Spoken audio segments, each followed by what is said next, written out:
Hey, what's going on, everybody? Welcome back to another stream. We got Flesh and Blood going on tonight. More testing for Nats. One of the coolest things that I thought I could do tonight, honestly, is I really wanted to test. I wanted to test Ed Knight's Lexi deck. Oh, excuse me. I just had dinner before I hopped on here, so I wanted to test Ed Knight's Lexi deck. Ed Knight's a very good player, and he's a part of Team Magnolia. And Team Magnolia is home of I can't remember his name right now off the top of my head. His name's like something dash simp on Twitter. And he was really the first person to like break Lexi open in like a big way, I feel like. Maybe not literally, but he was one of the people that really put it in the limelight at the beginning. So considering that they're teammates, I feel like that, Ed's deck list has to be coming from a pretty sweet place. So I'm pretty excited to kind of like test that and play his deck tonight and kind of see how it's looking. So I've got that put together. If you guys want to see that, you can hit !deck at any time during my stream tonight, and you guys can find that deck list there. But I'm pretty excited to play Lexi tonight. There was a couple copies in both of the top 8, both the Battle Hardens, 1 or 2, I think, in both top 8s of the Battle Harden from the last 2 weeks. So Lexi's still looking good. Hey, what's going on, Alter? How are you, brother? You streamed today, man? I don't remember seeing you go live, but I could be mistaken. So tonight's gonna be my last stream for the week. My mom's turning 50 this weekend, and so we're taking her to the beach to celebrate her birthday and to go spend some time with my family. So I'm pretty excited about that. But I want to get some testing in before we really got into the grind tonight. So without further ado, let's go ahead and jump into some Talishar. Also want to thank Fagan, I think that's how you say that, and Nikki Ticky for the follows while I was offline last night. Appreciate the love. Means a lot. Let's see. Copy Denkling to clipboard. And then... Okay, so it is working tonight. All right, I wanted to make sure it was working because the other night, Tuesday night, when I tried to play Talishar was down, like having maintenance errors or something like that. So I'm excited to get back at the grind with some testing tonight. And one of the this is like these matchups are kind of irrelevant because they came off of an older list. So since we're sitting here for a minute, I've put these 66 cards in the main deck, and my sideboard cards are 2 Death Touches, 2 Down and Dirties, and 2 Arctic Incarcerations. So we're just gonna kind of play it by ear tonight and see what cards feel good and what cards we want to take out in certain matchups, and we'll kind of go from there. So I don't like Lexi looks to be a very good hero. Moving into Nats, and so I'm definitely not taking her off the list of decks that I'm testing and like really keeping an eye out on. I'm pretty excited to like see how our games go tonight because I've played Lexi a couple of times. Oh boy, playing the mirror. He gets to go second, which is unfortunate for us. I'm gonna be honest, I don't know if you want snaps or perch grapplers in the mirror. It probably like whatever you think's best. Probably perch grapplers to give us a little bit of better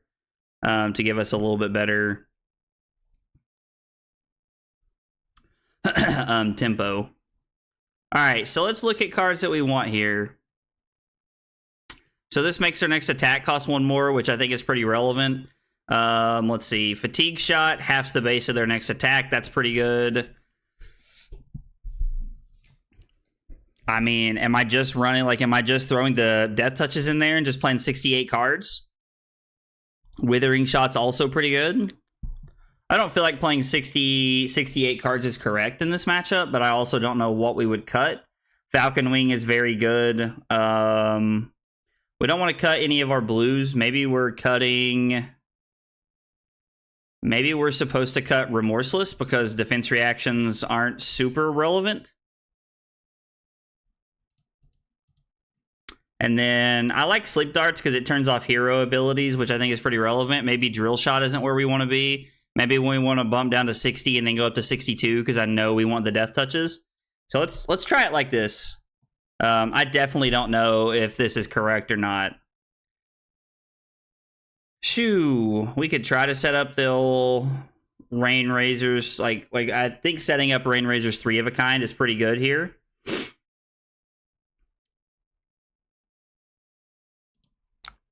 So let's pitch Searing Shot.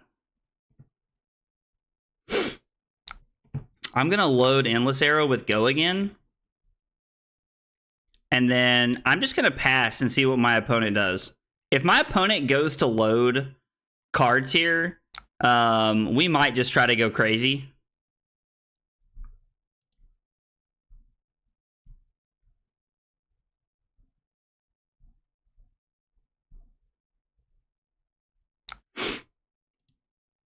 So if I pass here, my opponent just kind of gets the value. I could go... I guess I'm not getting a ton of value out of like trying to go ham here on turn 0, so I think it's still better just to pass.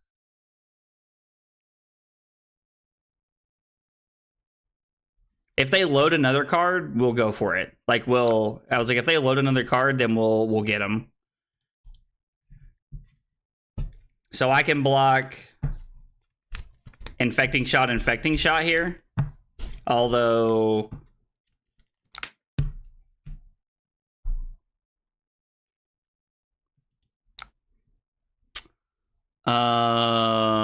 yeah, I guess we'll pitch the Infecting Shot here. They're on yellow Winter's Bite, which is interesting. Wonder if they drew that or if they had that. Because if they had that, we could have just crammed the Endless Arrow down their throat with the Rain Razors and it wouldn't have mattered.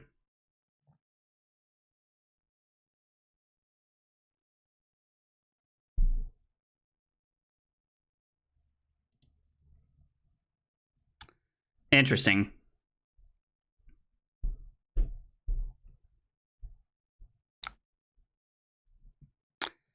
So, play Rain Razors, pitch the blue. Or I guess I could just play 3 of a kind here. I guess we can just pitch all of our cards to play 3 of a kind. I think that's what we're going to do. That was weird. There's like a lot of lag there. I don't know if Talashar's been having issues lately or what the deal is here. Hey, what's going on, Ben? How are you, brother? And yes, sir, Lexi gameplay.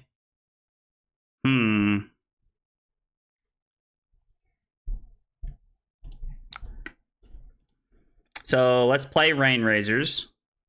I guess. So I can pitch Codex to load Infecting Shot. And then throw it. And I think I'm better off just arsenaling the Codex of Frailty here. I could go for another arrow. I used to use a Lexi deck in high school in the high school chess club. Well, I bet you were pretty good in chess if you were playing Lexi. So Bolt and Shot for +1. We're giving +1 because of the Rain Razors here. I would like to clarify is the only reason why I'm okay doing that.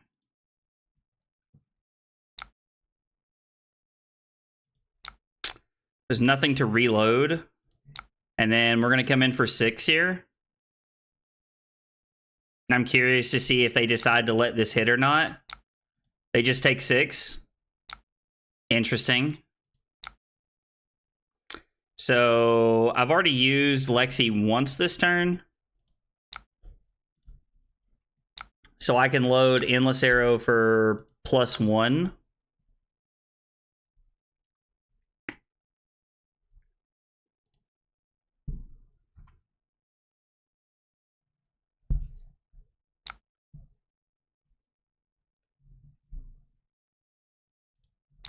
And I'm going to ask my opponent to undo because, like, we clicked here and went too far. Yo, Diablo, what's going on, brother?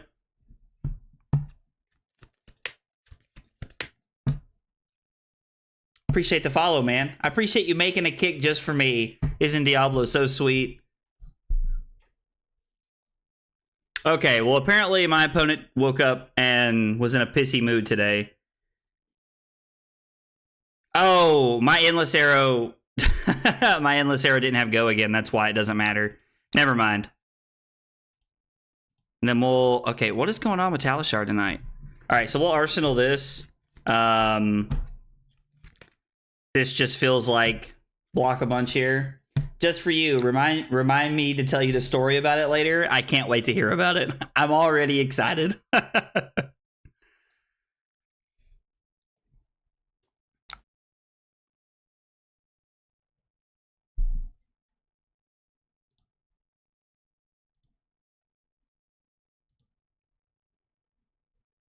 So they have Rain Razors 3 of a kind now to follow up. So, but we can block 12.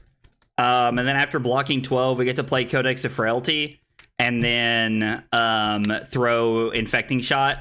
So it turns our 5-card hand into essentially 18 points.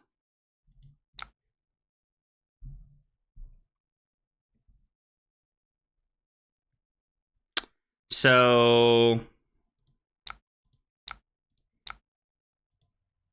hit an arrow. Yeah, we hit an arrow and dealt the damage to him. Yep, Snapdragons was pretty much inevitable. So they're going to have a 3, maybe 4 arrow hand if they have enough blues to activate their quiver and it hits. Yeah, I don't change the wins counter for Flesh and Blood, but if I did, it would be sad how little I changed it. Oh, that's funny. So it's going to be for 6.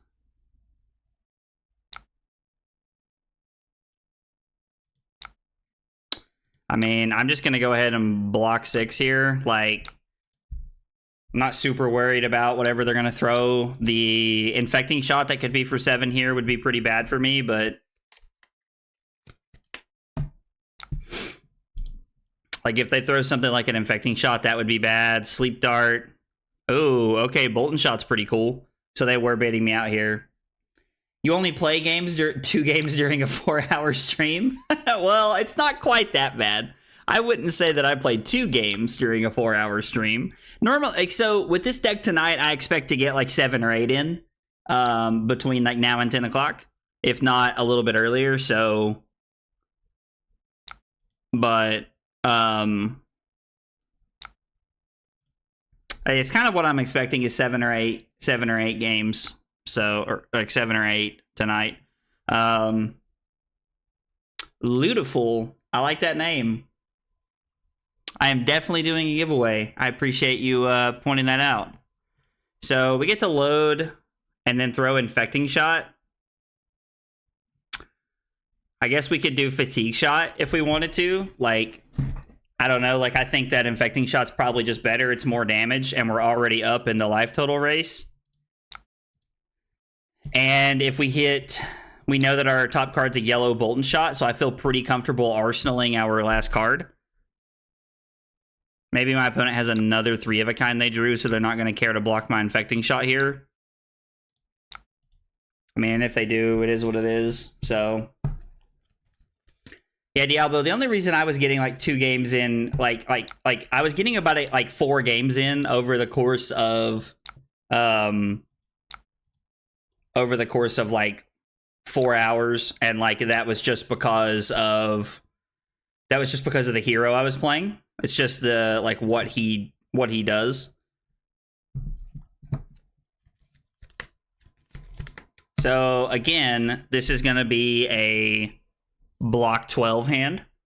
Like, this hand just screams block 12. There's no blues. We've also seen 2 hands in a row with no blues, which is pretty interesting. It's pretty intriguing to me, honestly. I think that's, like, with 16 blues in our deck, that's pretty bad. So, honestly, right now, the plan is... well, now the plan is just to block 12 and pass. I was going to say I'm going to block 12 and flip Lexi, show the Bolton Shot, then throw the Endless Arrow so that I can attempt to have a 6-card hand again. But with the Arctic Incarceration, we're just going to block 6. So this is with Go again. I feel like I could just take 2 here. But that seems silly. These are also all 1-cost arrows, which is like really weird.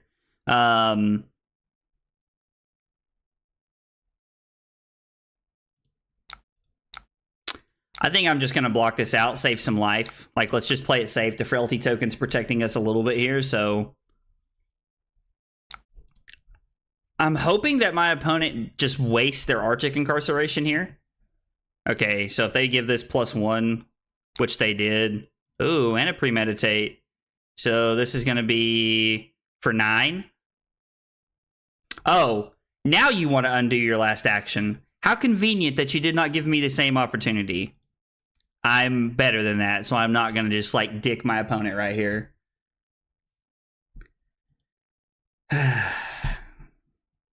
You can't undo any further than that without starting over the turn, bud.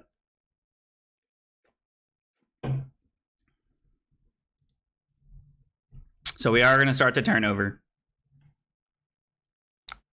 Yep.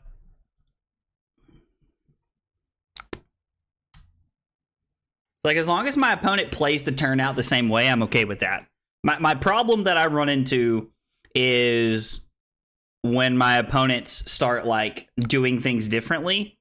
Like, now I understand that, like, they want to take this back as, like, a way to, like, test the game and, like, do different things. But if it's things that, like, are just clearly outside of what they would have had prior knowledge to the point that they played through the turn, that's where I draw a line. Like, that's where I have a hard, like, problem with people. Normally, I don't give takebacks after cards are drawn, even in person with friends. So, I like to do it because, honestly, I'm a big believer in I want to play the best games possible. Like, I want to play the best games that I can. And if that means giving my opponent a take back, then I'm okay with that. I'm a firm believer that the only way you learn is by playing your best game. Now, like, if I'm playing at an RTN or like at a ProQuest, nah, bro, you get no takebacks at all. Like, that's competitive. Like, that's high level. Like, that's what we're looking for. What did he pick here? Obviously, so I guess he said go again here. He said go again, I bet, in the idea that he thought I wasn't going to block.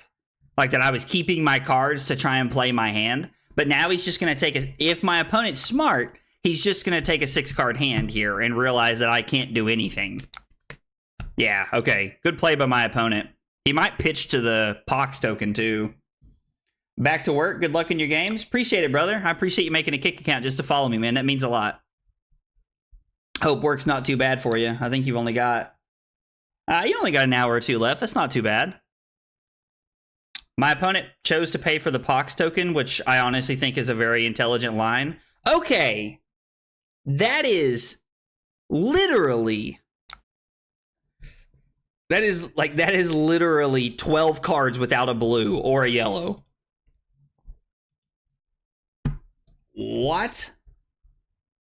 Just 2? Okay, that's not bad.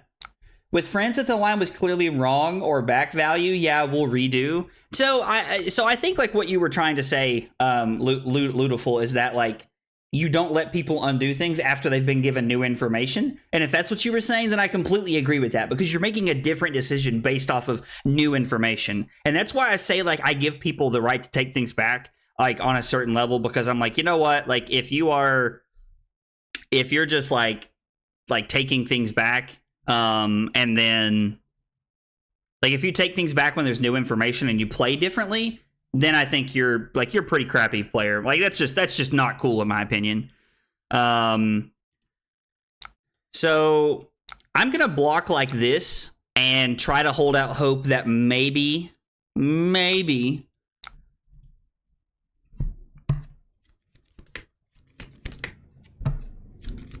my opponent, like, doesn't play the Arctic Incarceration. I don't think that's very likely. So now they're going to play the Arctic Incarceration here. These 2 cards are going to be stuck in my hand. Yeah, and then they're still going to have a 6-card hand. And now I have absolutely no way to do anything because I haven't drawn another blue. Yeah, that's what I meant. When new information is given, it's hard to go back to the original state. I 100% agree with you on that. Like that 100% makes sense. It's tough to go back when new information is given, because even if people don't want to play even if people don't try to play like they have new information, a lot of times they will, just like subconsciously. And so it's tough. I get that. I completely understand where you're coming from here. I honestly think, again, we're forced to just pass and like try to take our 9-point lead and make it worth here. It's kind of what it feels like right now with the situation, like the state of this game. That we just need, like, I have to hope that like my 9-point lead is like enough for me to keep my advantage going over the course of the game. Why? Where are the blues? That's 14 cards without a blue. One of the things that I like about Flesh and Blood is that you don't have to see variants like this.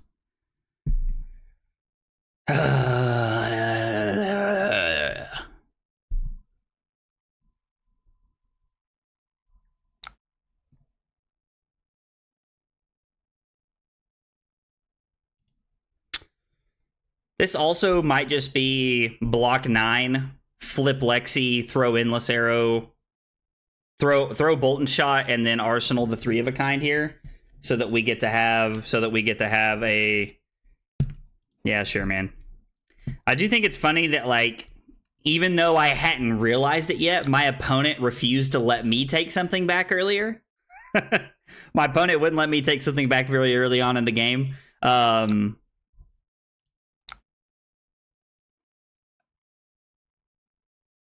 Like,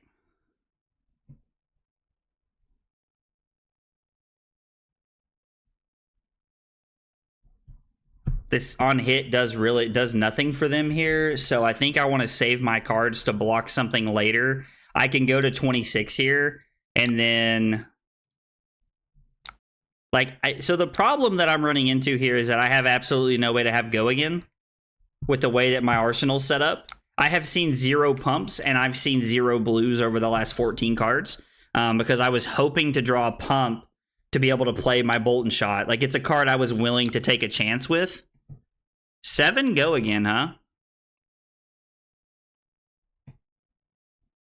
I mean, if I block 9 here, I'm giving up some points, but ultimately, like, I'm saving, like, I think because my turn's not really going to be anything spectacular to write home about.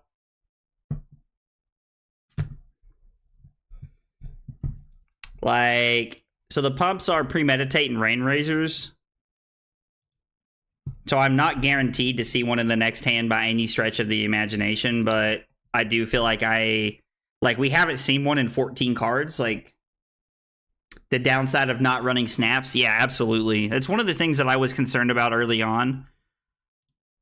Is it more correct to throw snaps here, or is it more correct to throw snaps, or is it more correct to throw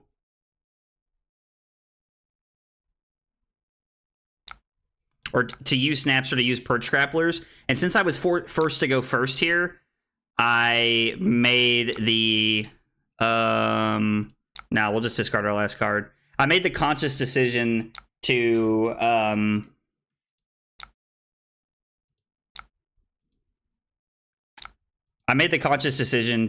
play Perch Grapplers because I was going first, and I felt like those 2 extra points might help me out.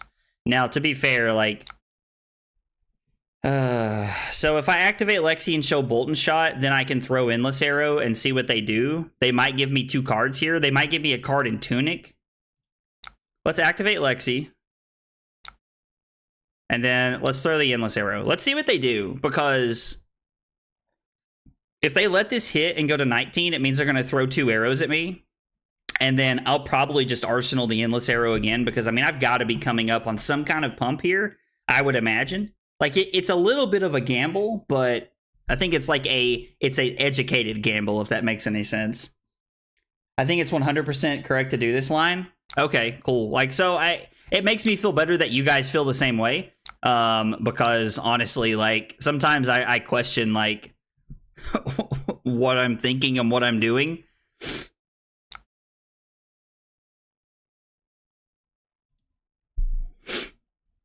So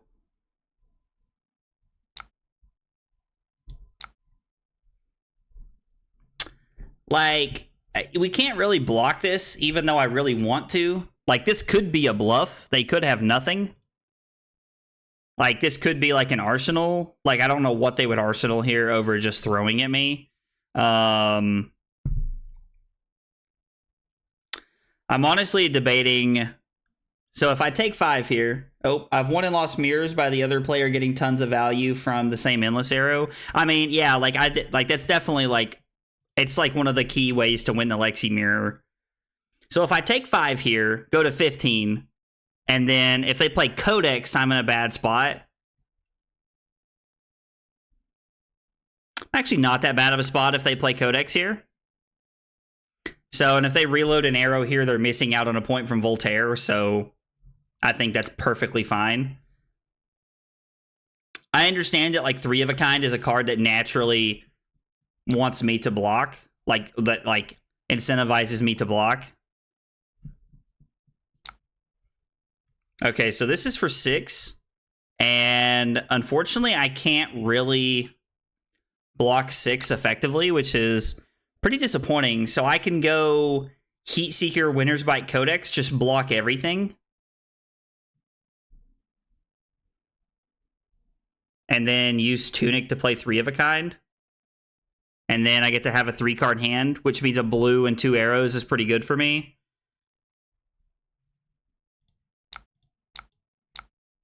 I think that's the play here. I don't know if this is correct. Blocking with Codex feels really bad, but I don't really know what the correct decision here, because I know that Codex has is like a value of like 7 to 8 points in this matchup every time you play it, so I don't know if that was wrong or not.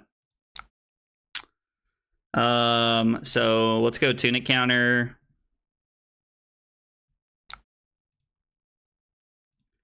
Three of a Kind. I can arsenal the Death Touch here.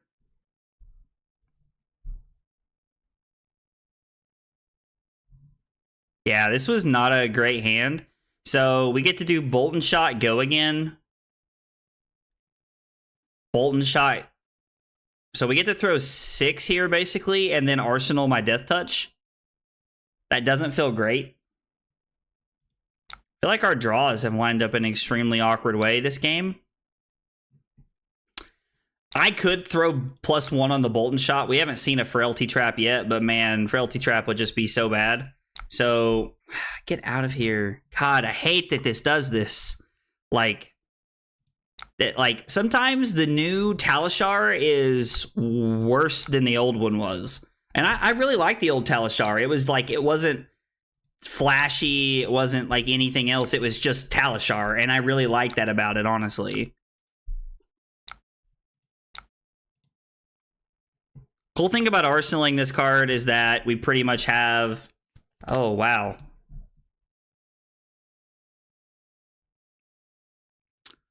That's really good. So we can block 6 here and go premeditate.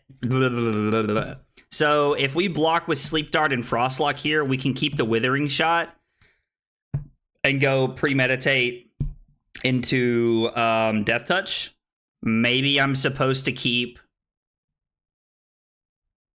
Maybe I'm supposed to keep my blue in case they play Arctic and I can still have a turn. I prefer the old one. I know a lot of people who do, honestly, dude. Like, that's like not an uncommon thing that I've heard in the last like few months, is that the old one was better. Like, we prefer the old UI, and I'm like, I hear you. Like, I don't think that's crazy at all. So if this thing has go again in any way, okay. So they're gonna arsenal their last card. Now it is unfortunate because this is for 10, I think. Yeah, I mean that's a big boy. So I'm gonna go to 11.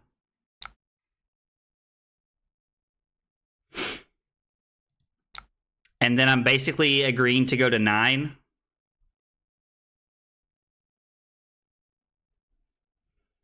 So I don't know. Like, we're down 6 points.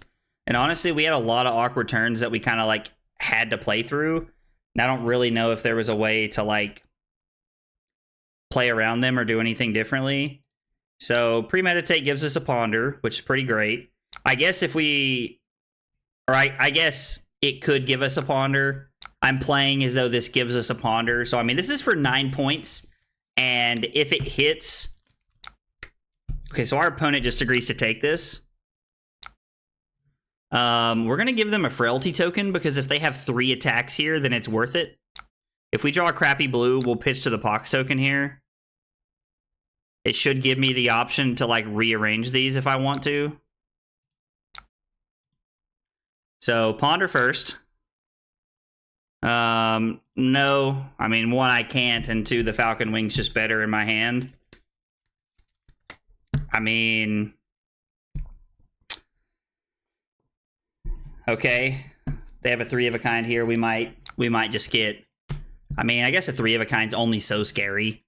The frailty was nice enough to make it to where all their cards are only getting +1.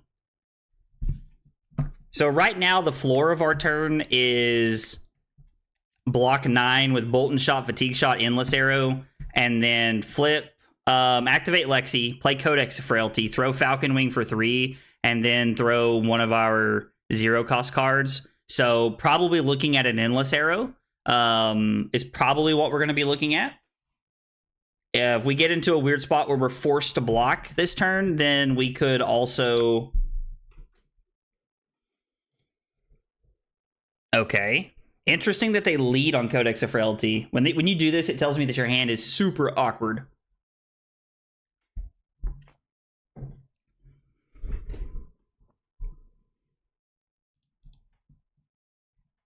If you need it, then you want it. Okay.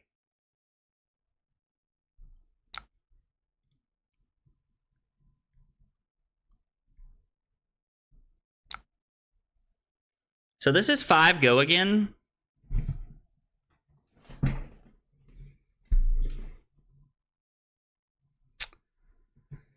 Okay, so this is actually 4 go again.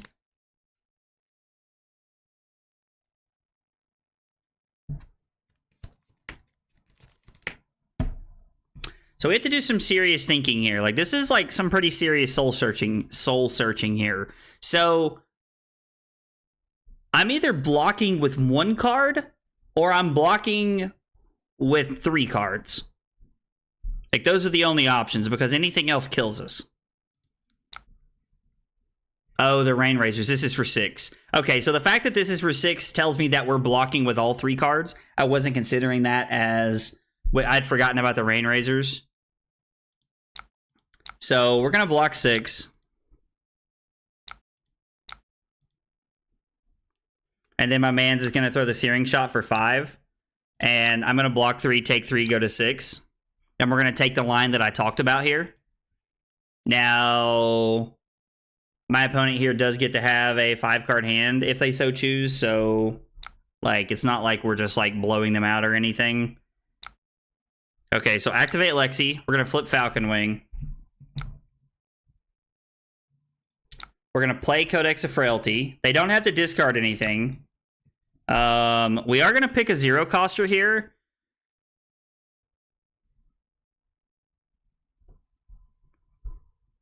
Is Searing Shot my best option? Like, Endless Arrow is good, but I'm already going to have a Ponder token, and if it's a non-attack action, and if I draw 2 arrows, then I can't Arsenal one of them. So maybe we're just going with Searing Shot here. Or maybe Endless Arrow just, like, creates enough value here for us to where it just doesn't matter.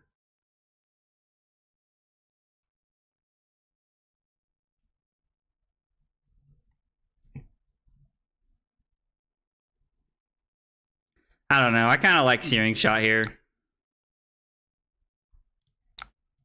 So this is also lethal. Or I guess I have a Frailty, so this is for 2. And then this will be for 3. So this isn't for lethal, I suppose. But they also have a Frailty token, which means their turn isn't as scary. So this is for 4 essentially, but they can block it with 1 card.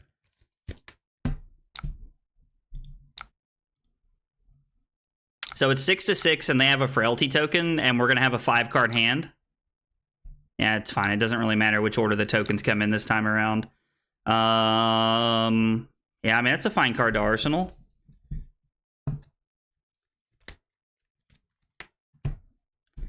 So Falcon Wing for 2. I honestly think I just take 2 here. There's like 1 Rain Razors left, and they could kill me randomly with Lightning Press, I suppose, but I'd rather block 6. I'm going to block Frostlock and Bolton Shot here. Ooh, that's terrifying. That's actually pretty good for them. And then they can't play Codex or anything now, and there's no longer any pumps we're worried about, so that's kind of nice. Don't have to be afraid to put your dream in action.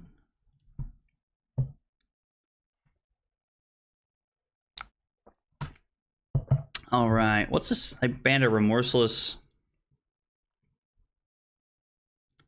Yeah, sure, dude.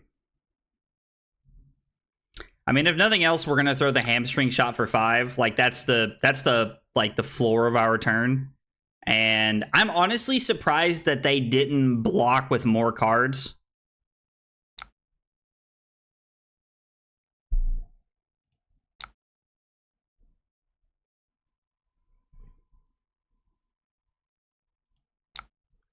Am I supposed to go to 1 here?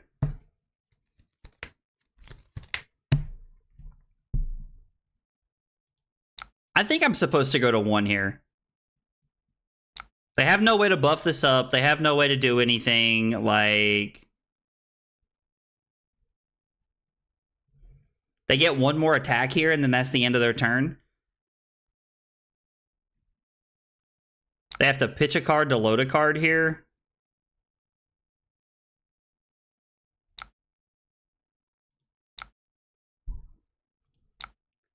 So I can go Voltaire, go again, Voltaire, go again.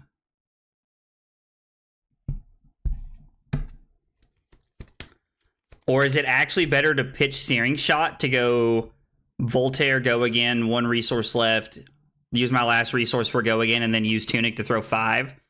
I mean, that's not a bad turn, honestly. Like,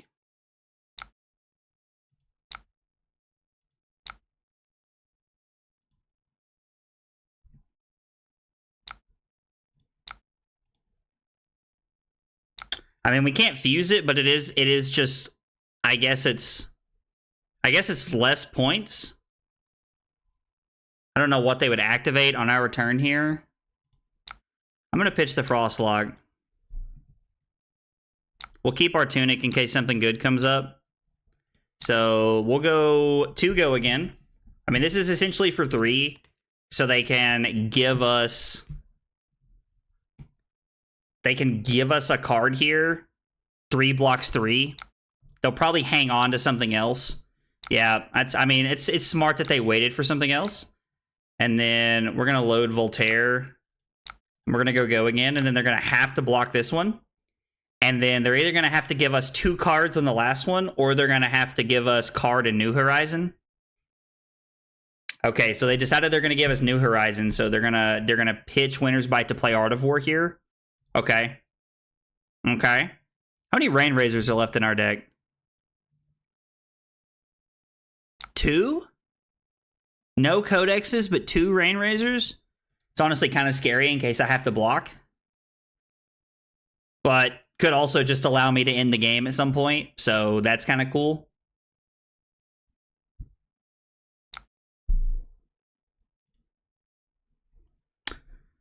Buff and banish, and then they're going to give me New Horizons here.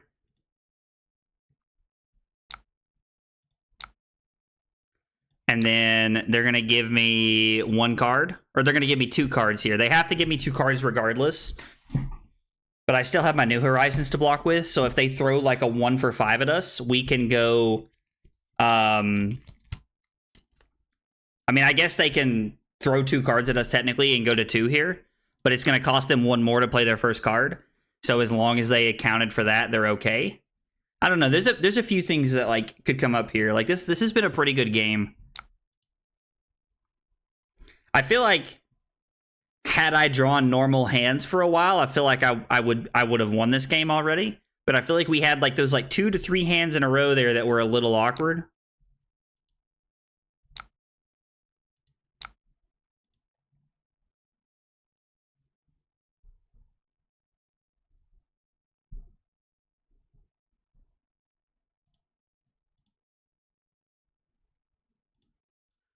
I don't...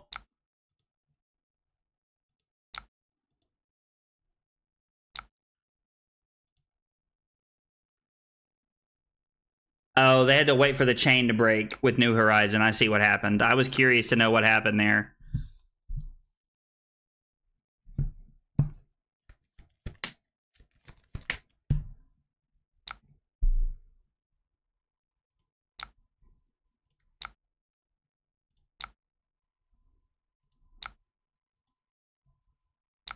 I mean, the fact that they had to pitch both their cards to play their arrow because a hamstring shot is pretty cool. Like, I think that wins us the game, honestly. Yeah, I think that's going to win us the game. So what I'm going to do is load Endless Arrow with Go Again and see what they do here. They have to give us... I mean, they can only give us 1 card if they want, but... Yeah, so they give us 2 cards, and then they're going to give us their last 2 cards here on the Sleep Dart, and we're going to hold the Endless Arrow, or we're not going to get it back. Never mind. Never mind. Going crazy. And then we're going to go +1. And then we're basically just waiting on a Rain Razors here to end the game. Or for them to have enough 2 blocks either way.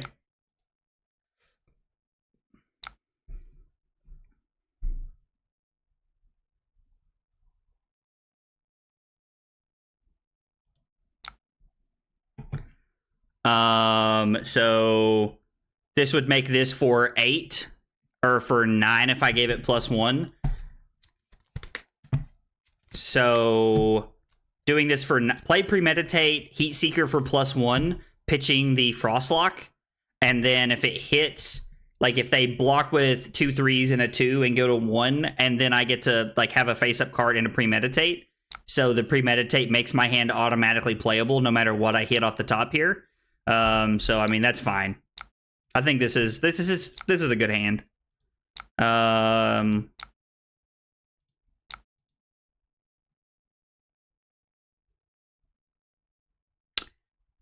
I just got tempo at the end of the game, and unless like they fatigue me here, we're gonna win. So they have no equipment left, like so they can't like use Tunic to load a 0 for 4 randomly or some shenanigans like that. So there's no world where they're just like if they have a lightning surge, I suppose they could do that if they wanted to. Play Premeditate, pitch Bolton Shot for... We're gonna pitch Bolton Shot, load Bolton Shot for +1, and then come in with a Bolton Shot here. So this is gonna be for 8, and I'm just gonna use the Rain Razors to push this over the top here.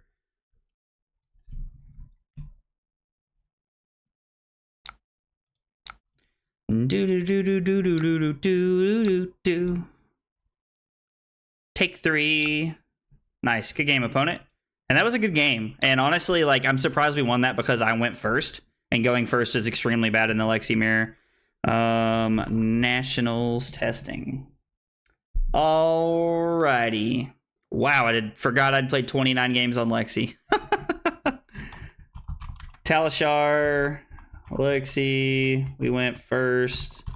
Win. Had tempo.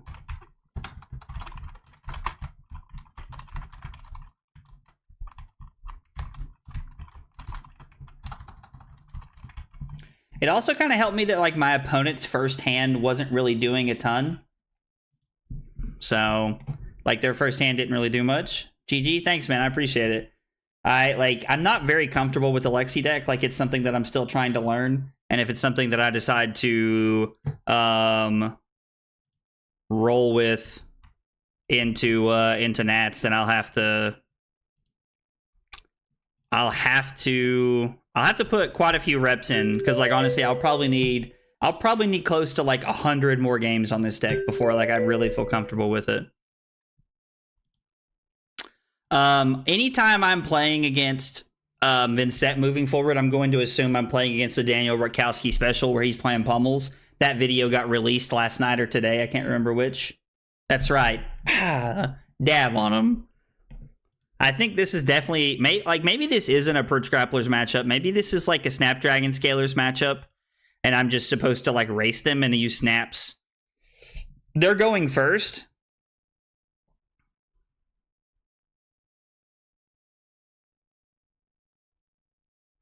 I don't know. Maybe we want Trench here to like protect our arsenal. I honestly don't know. Like genuinely, I don't really know.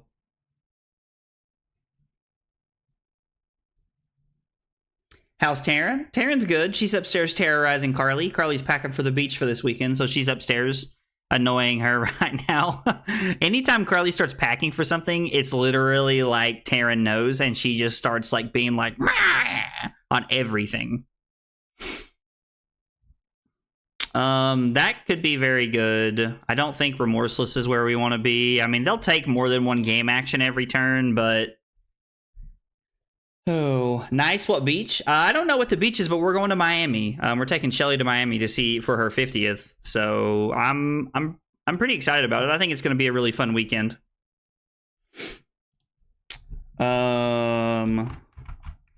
Talishar, Vincent, we're going second. Roger Dodger. Yeah, so I don't know what the beach is, brother, if you want the truth. So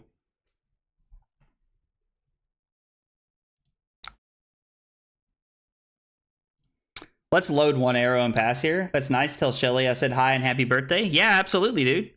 Absolutely. I'm sure she would be very happy to hear from you. In fact, I'm sure of it.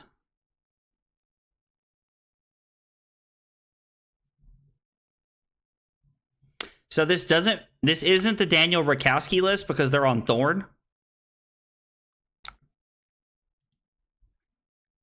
See, my opponent's trying to punish me here, and I'm not going to give them the satisfaction.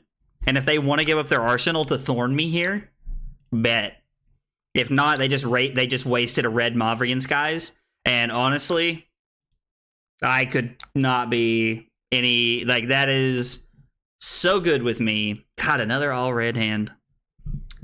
Swear. It's like God woke up angry at me today. Also, hiss. Hiss. So we can go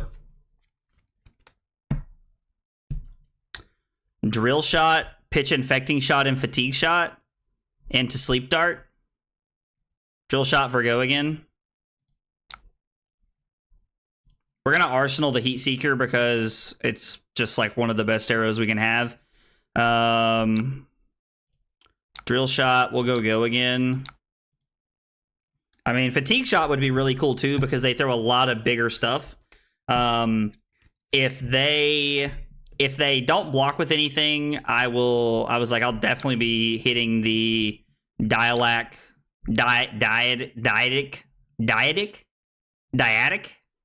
Dude, words are hard. I'm so bad at words.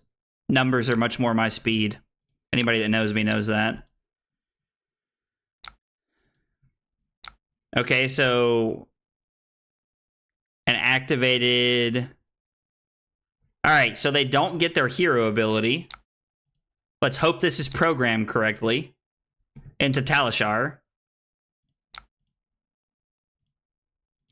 Dude, they have made that so much more sensitive.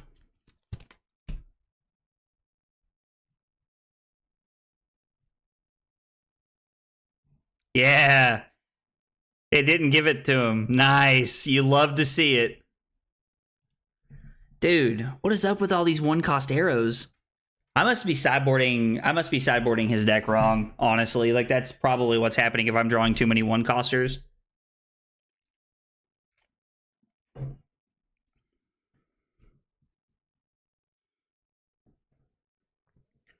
So, all right, so my thought process as of now, also they played Red Mavrian, so I'm pretty inclined to block here, but it could be a good play to go, a good play that we could make would be flip Lexi,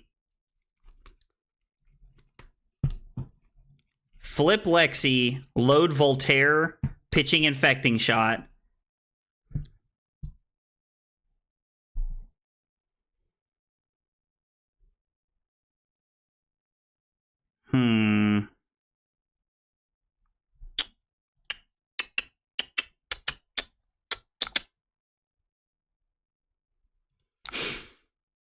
Okay. So if I take 5 here, what does this say? So he's going to gain a life here, go to 36. I go to 32, and then I take 7 and go to 25. So I'm now down 11 points. And my turn is pitch Infecting Shot to load Searing Shot for go again. Go again, throw Rain Razors, play Codex, get back the other Searing Shot, and then Searing Shot for 6, and then potentially have a 6-card hand.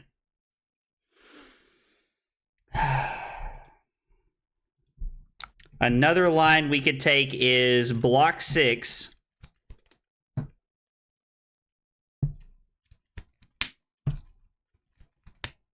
I can block 6, which is really blocking 9 or blocking 8 here.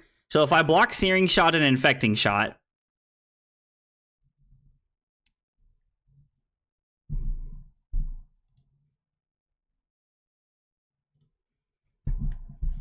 I can play Rain Razors.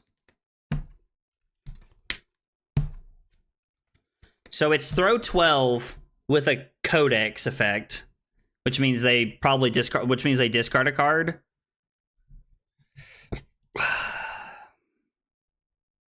And have a 5 to 6 card hand. Or I get to block 6.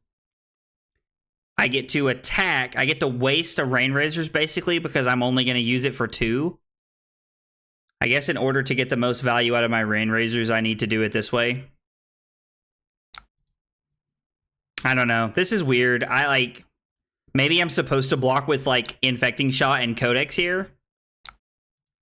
And maybe I'm just supposed to use Voltaire with Rain Razors for Searing Shot for 4 go again into Heatseeker. But I don't know. If somebody sees a better line in the chat, please let me know. I'd really like to know if you guys see a better line here. Because I can't find one. Now, again, not saying that that's the end all be all of anything. I'm definitely not the best Lexi player in the world, so activate Lexi. And if these were, yeah, I don't know. There was nothing that felt great to me there. Maybe I've just not played enough games to be able to see what I'm looking for. In my head, load Infecting with Codex and shoot Heatseeker with Searing. The Heatseeker gets 2 times Arsenals with Rain Razors. And you get to keep, so you load Infecting Shot with Codex, shoot Heatseeker with Searing, and then, yeah, okay, so that makes sense. That's a good play. Absolutely nothing wrong with that. That was probably a better line than what I decided to do here. And then as a reaction, we'll play Rain Razors, so my opponent takes 7.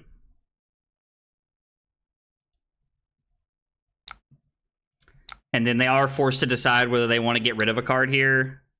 I mean, they have to get rid of a card because they have attacks. And then we're going to go Searing Shot. Yeah, so I like your line better because I get to keep the Rain Razors for my 6-card hand on the next turn, and I think that's a much better play. I like your train of thought there a lot better than I liked mine. Yeah, yours was definitely better. I've only played Lexi since Tells. Oh, you've played Lexi since Tells, so you've played Lexi for a while then. What do they pick? Phantom Wraith, which is the 2 for 6. Yeah, so it's a setup turn. I mean, that makes sense. Like, there's a lot of setup turns, and honestly, like, that's one of the things that, like, I'm trying to teach myself about Lexi is that I need to have more setup turns.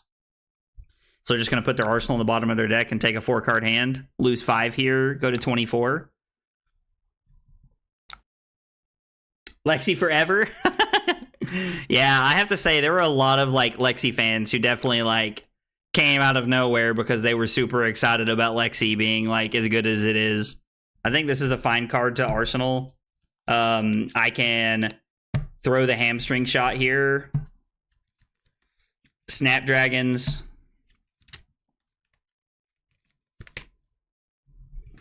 So pitch infecting shot. Pitch infecting shot for that. We have 2 floating. 1 for Falcon Wing, 1 for Endless Arrow, and then Tunic for Heat Seeker, and we can actually play the Winner's Bite to take a card out of their hand. That is probably one of the biggest tempo swings I've seen in forever. Like, this hand's absolutely insane. Now, maybe we end up blocking with the Falcon Wing and the Winner's Bite here, the Infecting Shot, like, maybe. Block with a 1-cost arrow, you have Tunic to shoot everything. Yeah, so I could block with Infecting Shot instead of playing the Infecting Shot, or I could block with it instead of pitching it here and playing the Winner's Bite. That still allows me to do everything I want to do here. What do we have, a blue Mavrian this time around? Yeah, so if I block 3, I take 3, and then they're probably just going to come in with Thorn after this. So blocking there, like, I like the idea of playing Winner's Bite because they don't have Tunic, and I know it's an absolute, like, just it houses them. Blue Winner's Bite? Yeah, like, I like playing the blue Winner's Bite here because I know it takes a card out of their hand. Do you not agree with playing, like, that you like playing blue Winner's Bite? I like playing it against a non-Tunic deck. Okay, so I took the Arcanes, and then they're going to play Read the Runes so they can keep their creepers around, which is a pretty cool play for them. I think that's a really fun line.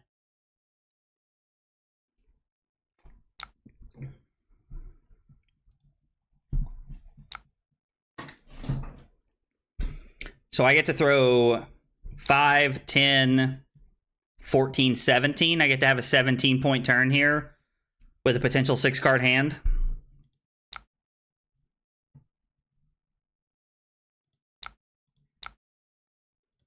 I like leading on the hamstring shot because they know Heat Seeker's coming.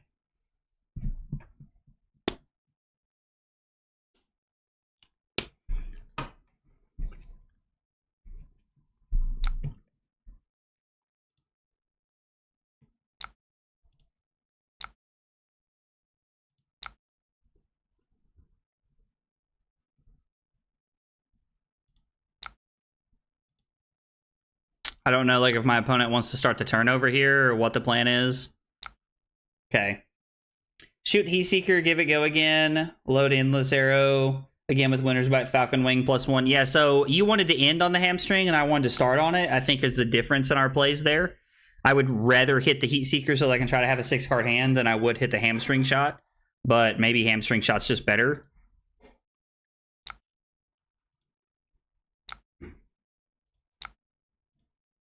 I'm going to load the Falcon Wing for +1 here. Yeah, I mean, like Silly or Mela, I don't know which one you prefer to be called. Silly? Silly? I don't know. There's not a second L, so I don't know how that's pronounced. But either way, like, I'm not saying you're wrong by any means. I'm just like, that was the thought process that went through my head when I was thinking about it. So Endless Arrow with Go Again, which means they'll probably give me a card and the Dyadic Carpus or whatever. Go for Silly, and it is pronounced Silly? Okay, cool. Roger that. Dyadic Carapace. Carapace? Yeah, I don't know. Like, you would never guess that the English language is my first language, considering how I talk. Oh, bet. Deal. And since that has go again, we're going to throw the Heat Seeker. Heat Seeker for 5. And then my opponent's turn is going to be banish their card. Or they're probably just going to block here, honestly. Okay, so they want to stop the Heat Seeker effect. They gave us all of their equipment, though. I think I can live with that exchange.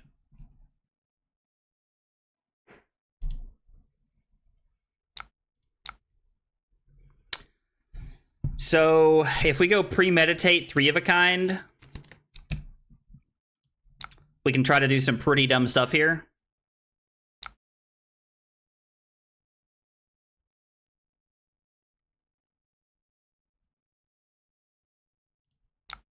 Maybe I'm supposed to play the Bolton shot, then play the 3 of a kind? I don't know.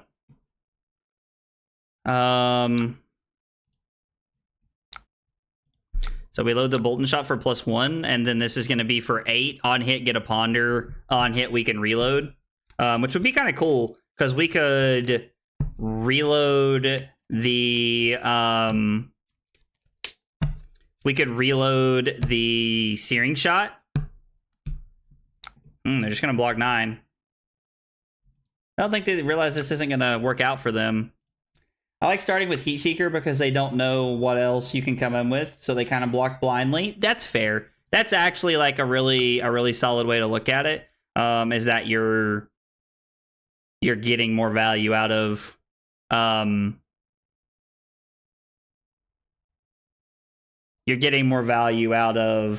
the idea that they don't know what's coming in, and that's a very it's a very understandable idea and thought process.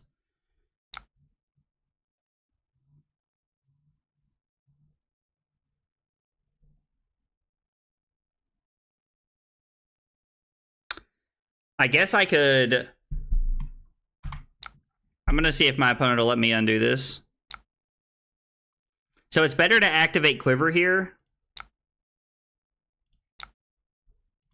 so we can see what we hit. And if we don't hit anything, then we just kind of keep rolling with our turn. We hit a Lightning Surge. Womp womp.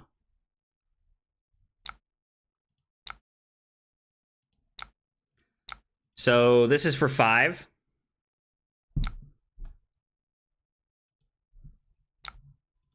So no, never mind. That I would say I know I don't want to block with the Hornet Sting this turn, but it doesn't matter.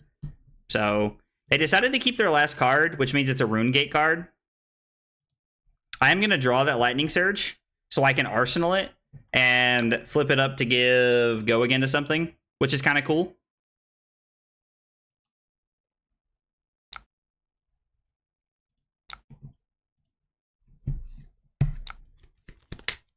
Oh, that's good. So 7 Rune Chance puts us to 9.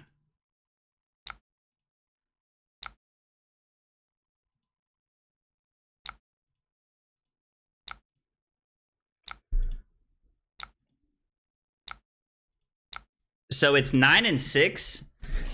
Okay, so... Dang it. Ow. Just dropped my shuffling cards. So we're going to banish a card from our hand. Is it better to hit them with Hornet Sting and take 5, go to 4? I can banish the Drill Shot.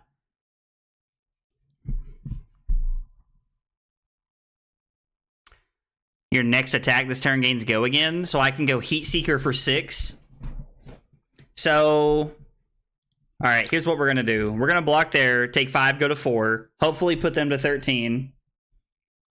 And then we're going to banish the Drill Shot from our hand.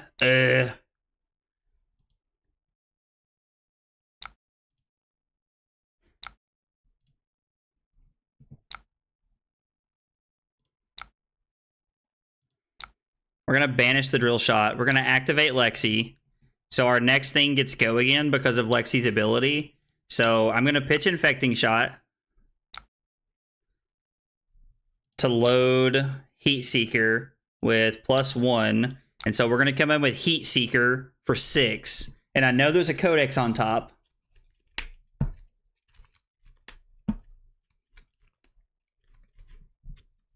basically gonna, like, we're gonna try to take every card out of our opponent's hand here. Like, they're either gonna give us, like, a lot of tempo here. Like, they're gonna give us most of their cards regardless here. Our turn's just too good. They will literally be forced to block at some point, and the Codex of Frailty is going to take a card out of their hand anyway, and they don't have the value of using Crown of Providence to... they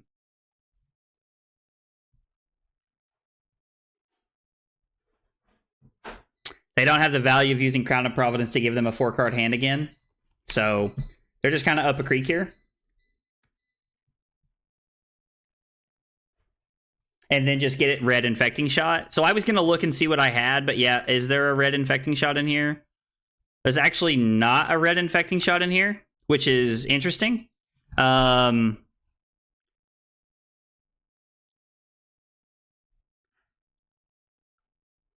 don't know what we'll go for. We'll have to assess that situation when we get there, if I'm going to be honest. If I had a red Infecting Shot, I would get that for sure.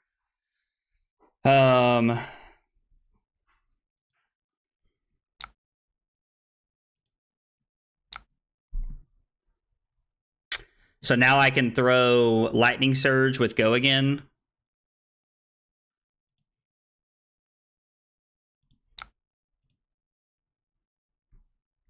They're probably just going to take the 4 here if I had to guess. I could get a blue Infecting Shot, but that doesn't seem very good. I think I'd rather just get the Searing Shot here.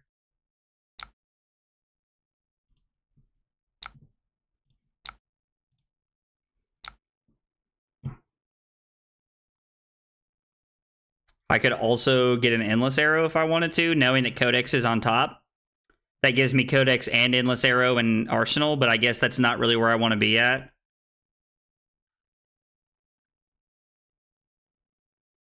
Heat Seeker didn't hit, so I could go for another Heat Seeker effect.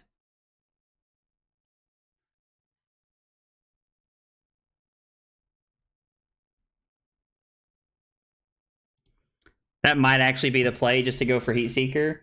Just don't get Sleep Dart, because then they don't need to banish. Yeah, absolutely. Sleep Dart would be an absolute nightmare here for us, because they could just keep a card and arsenal it, or activate Grasp and then throw Rosetta. And this way they're forced to block or banish their last card.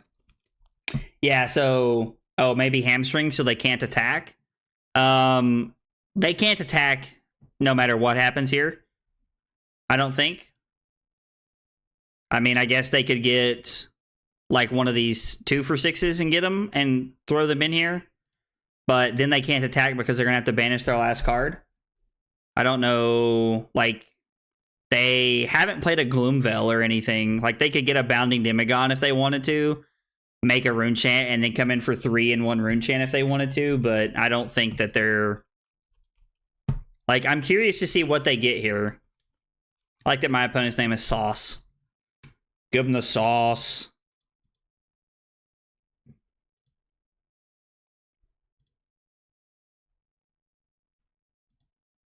No, this is Patrick. Every time I see Diablo's name, that's what I think of. Oh. Guys, thanks for hanging out tonight. Whether you're on YouTube or Kick or wherever you're at, I appreciate y'all hanging out, keeping me company. You literally just did something and you're already trying to undo something? Like, dude, you had that whole time to think about it. They must have realized it right after they made a decision. It's the only thing I can come up with. So, again, I'm going to pick Heat Seeker.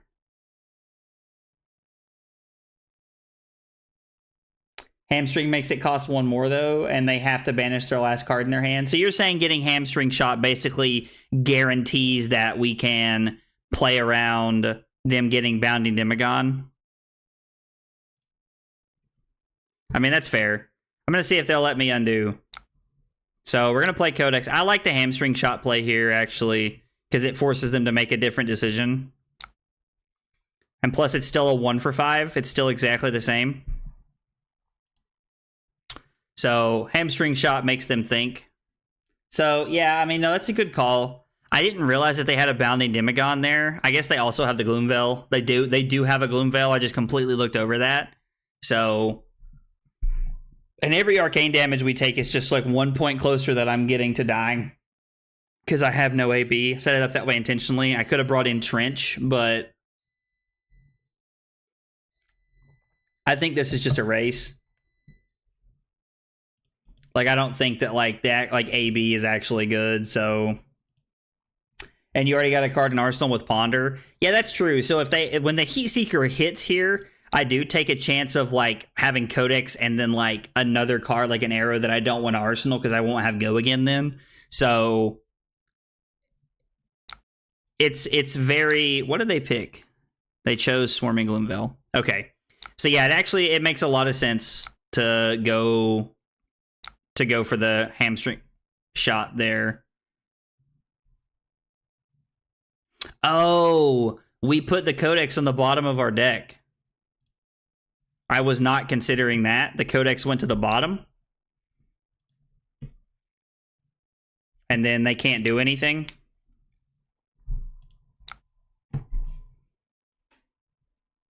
So we flip Lexi here.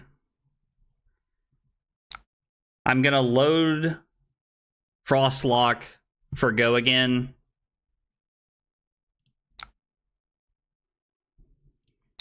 Yeah, we can fuse this here, which is really good. And then, depending on how the turn goes, I can play the Winner's Bite here if I want to, or I can Arsenal it and set up with a Frostbite and another card. Frostlock fuse, hell yeah, dude, absolutely. Fusing your Frostlock is insane. Like, and it's also worth noting that the only ice cards in our deck right now are the blue Winner's Bites. Okay, so they're gonna have to pitch to play Reduce to Rune Chant, and that's gonna cost 2.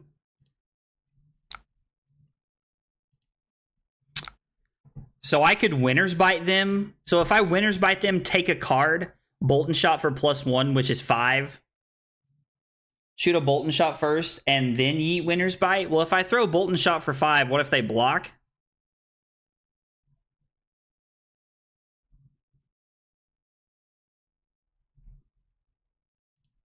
I'll take the Bolton Shot play first and see what happens. I think they're dead either way this turn, but...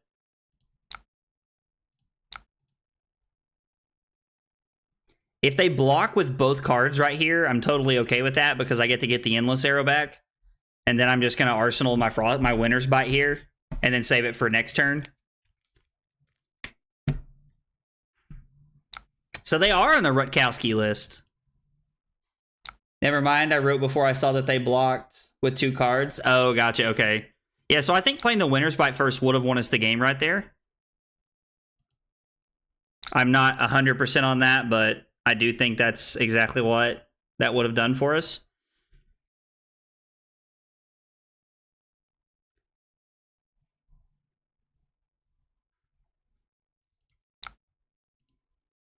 So, but I mean, that's okay. We missed lethal, like, and it's like not a big deal because, like, even if I end up losing this game, I'm okay with looking at myself and saying, you know what, we had it, we just didn't get there, and I made a mistake because I'm gonna write down that I should have won in my notes section. Oh man.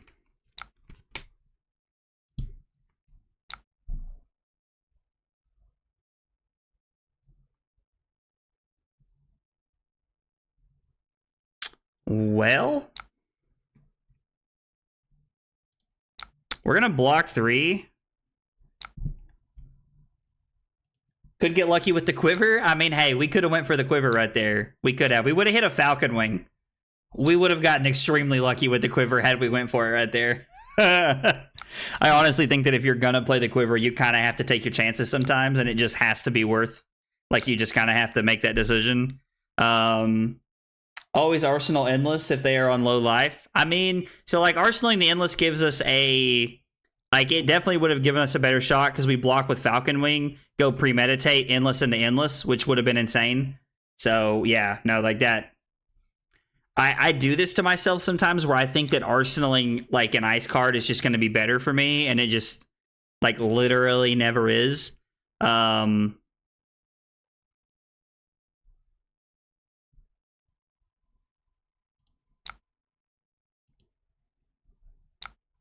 So let's go Premeditate.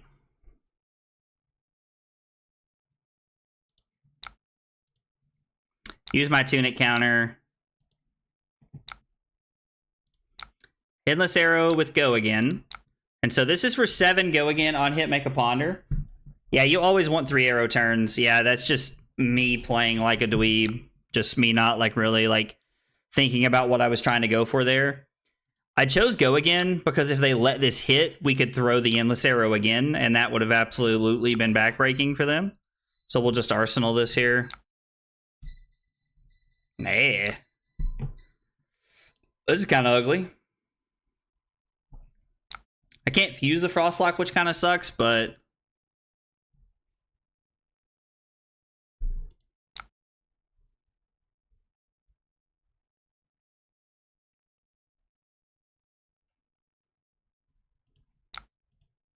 I don't know. I think we're just going to throw Hamstring Shot and Searing Shot here. So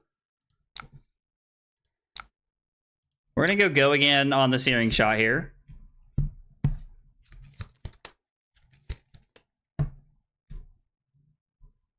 They're forced to give us a card. They have to.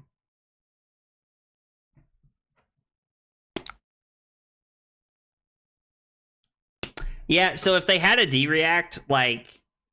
there's not an arrow that like the 4 points is worth here. First text of Frostlock doesn't need to fuse. So I know it doesn't need to fuse, but there's nothing that I'm going to throw that is worth a breakpoint. So in my head, like the Frostlock text didn't really matter. I could, again, be incorrect in my like thinking there, but...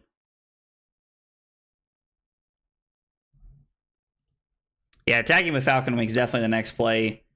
And then Hamstring Shot for +1. So we'll see how they block here. Because they picked Banish and +1. So I'm curious to see... well, considering they blocked like that, I definitely think it's going to be... it's going to be Hamstring Shot for +1 regardless. Maybe we got lucky and they have another no block in their hand. So this is for 4. And if they don't have a 3 block attack, they're dead here. Well, that Art of War might have cost 2. So the Art of War... the Art of War wasn't going to cost 2 either way. They would have just played it beforehand regardless. We could Quiver here, but I also just like having a 5-card hand. Like, we just have a 5-arrow hand here, and we're rewarded for our patience. Oh, they died to Blood Debt? I wasn't even thinking about that. So, like, I feel like quivering there is an unnecessary risk. Do you, like... I mean, Quiver, I guess, is always a risk. Like, it's just the nature of the card. It's always a risk, but I don't know. It felt like an unnecessary one to me. Like, do you disagree? Like, is there is there, I mean, like, if there's a reasoning behind like what you guys are thinking, then please absolutely hit me with it. I'm always like here to like hear what you guys have to say. It's always going to be a risk. Yeah, I mean, it is always going to be a risk. Like, that's for sure. Like, there's no way around that, unfortunately. So I guess it just felt like a risk in a situation we were already winning the game, where I don't have a 5-card hand and I'm in a winning position. So if I keep my 5-card hand and my 5th card that I'm keeping I know is an arrow they have to block because of their life total, but I guess they were dying to Blood Debt anyway, so it was 6 in one, a half dozen in the other there.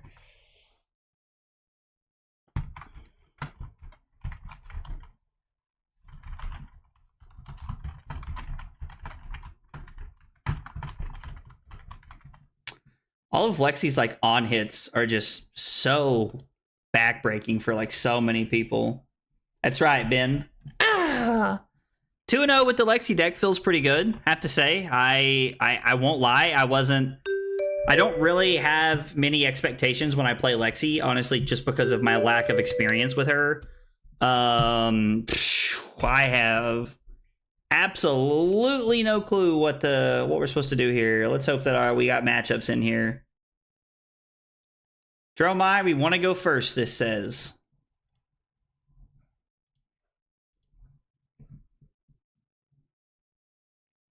Let's see if they put Perch Grapplers in when they play against Dromai. They take out Perch Grapplers. Okay. All right. So take out Perch, take out Trench, and then we're going to bring in Death Touches, Down and Dirties, and Arctics. I don't think we want 72 cards here by any means. I just think that the Arctics and Down and Dirties, like the Arctics are insane because they can shut down an entire turn from them. Sleep Dart's really good. I don't think that Remorseless is going to have a ton of text here. Hamstring Shot's still looking pretty good. Fatigue Shot. I don't feel like Fatigue Shot's looking great, if I'm being honest. Maybe we're just supposed to run the 64 card special here. Let's try it like this and see what happens. I don't know what's correct in in any world. I'm not even gonna sit here and pretend to tell you guys that I think this is the best thing to do or that's the best thing to do, like, at all. You don't have to be afraid to put your dream in action. Not a fantasy. Just remember me. I'm a terrible singer, so I'm sorry you guys have to put up with that. But I had this song stuck in my head. So I don't know if you guys grew up like watching like cartoons and like Nickelodeon and stuff like that, but I did. And there was a show when I was like in high school that my younger brothers and sisters watched, and I watched it with them, and it was called Victorious. And the theme song of the show is awesome. And so what is this?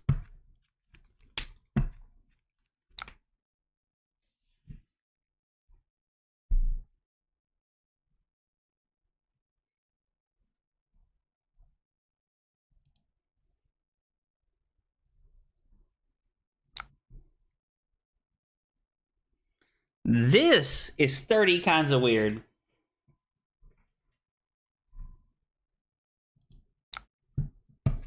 So Bolton Shot. So if I block winners by Arctic Incarceration, I go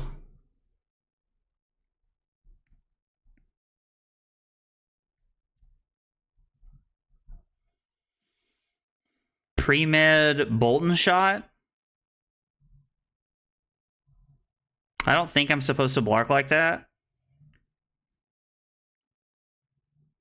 Maybe I'm supposed to block Winner's Bite, Bolton Shot, Pre-Med, Bolton Shot into their Uvia, play Arctic Incarceration, Arsenal my Endless Arrow, or my Rain Razors, I mean. That feels like a good play. Let's try it. Let's try it and see where we get, because I genuinely don't know what's correct right here. Oh, they're playing Sweeping Blow, which is interesting. I've been told that Mara is kind of like particular about having that conversation.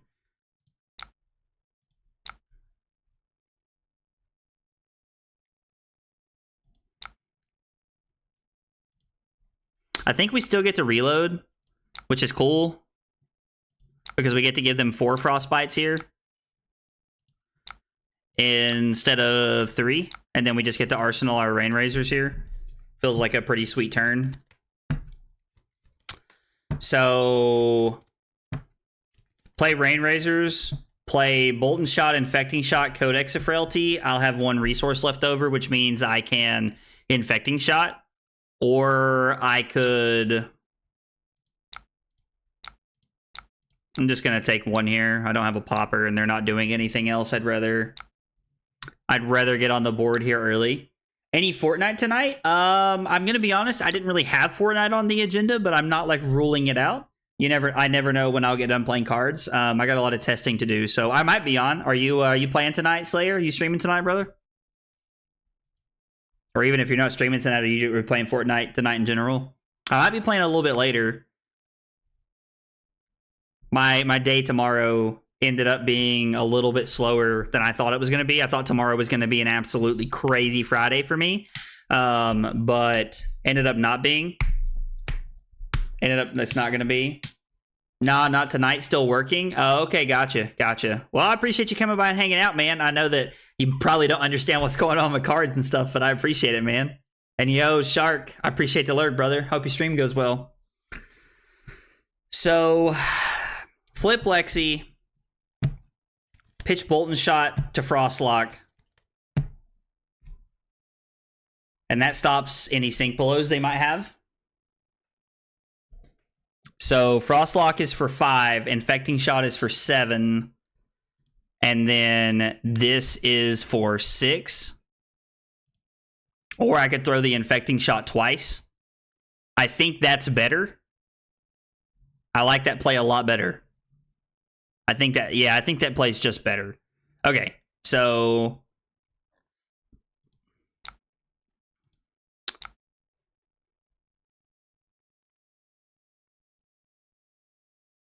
yeah, dude, this is a great round. Yeah, I'm pretty excited about it, silly.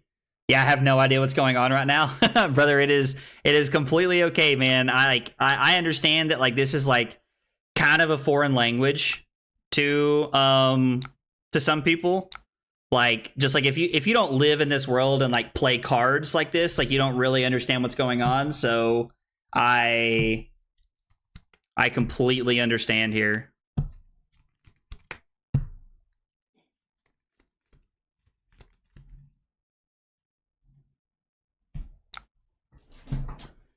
Can infect 2 times if you start with the Frostlock? Do you mean if I pitch the Frostlock, silly? Because if I start with the Frostlock, I'm 1 resource short. Because this requires 2, Infecting Shot requires 2, which is 4, and then I have no resources to play it again.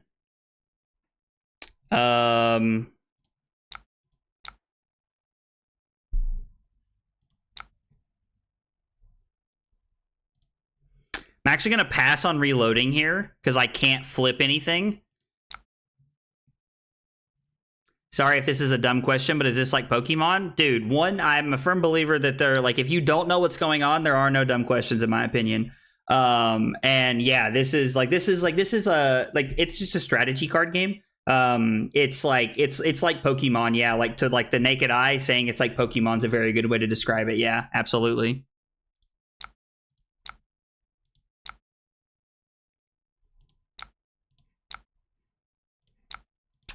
And this is for 7. This is insane. I actually played quite a bit of Pokemon like over the years as I was like growing up and stuff like that. Played Pokemon and I played Yu-Gi-Oh when I was younger. And then as I got older, I got into Magic. And then now it's Flesh and Blood because Flesh and Blood I think is like just straight up the superior card game, if I'm being honest with you guys. We get an Infecting Shot. They're probably going to get their Snatch. It's the best card that they have to throw at us, and it basically demands a card from us. And then this is for 7. So they're probably just going to take 7 here. Yeah, I thought you said you were going to start with the Frostlock. So I was going to start with the Frostlock, and then I realized that my turn didn't work if I started with the Frostlock. And I think it's better to throw the Infecting Shot twice than it is to throw the I think it's better to throw the Infecting Shot twice than it is to like play around a defense reaction with the Frostlock text. So that was my rationale there. I mean, I guess not super excited about doing that, but we will. Do you only stream on YouTube? So I stream on YouTube and I stream on a platform called Kick. It's relatively new, but I started streaming there probably a couple months ago. Tonight is actually my 30th stream on Kick. So I used to stream on Twitch, but I've been using this the multi-streaming service called Restream for a little while. And when they came out with, when Twitch came out with their, like, hey, like this is like against the rules kind of thing. Then I went to Kick and YouTube as my two sources. So my hand is a little weird. I'm actually just gonna take 1 here.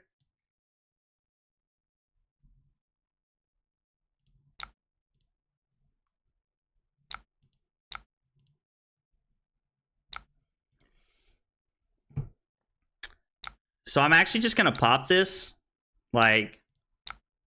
Just take the value off of my popper that I drew here. They were definitely going to be able to play the Snatch at the end had I not drawn a popper, so that's timely popper number 1 right there. So activate Lexi. Hamstring Shot with Go Again. into Searing Shot, Arsenal the Infecting Shot here, I think is our best line of play. All of Lexi's arrows just being like on hit is really cool. Like all of Lexi's arrows just saying like on hit this, on hit that are like really good. It makes it really hard for the Dromai. Alexander and I, he's a friend of mine. We played 4 games the other night when we were playing, and in 4 games I won none of them playing the Redline Dromai list. Now, am I the best Redline Dromai player in the world? Absolutely not. But am I better than the average bear? Yes. So I was a little surprised.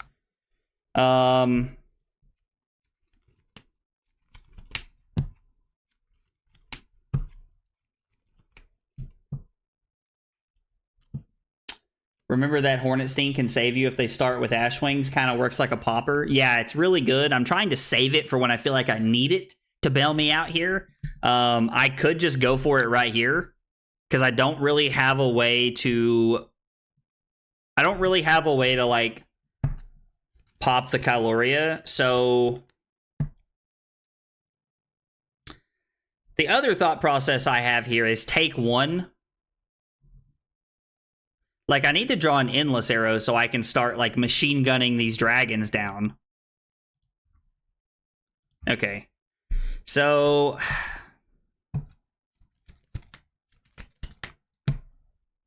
if I block Hornet Sting and flip this here, I end their turn. Then I can go activate Lexi to flip up Infecting Shot, pitch Bolton Shot, or pitch Heat Seeker.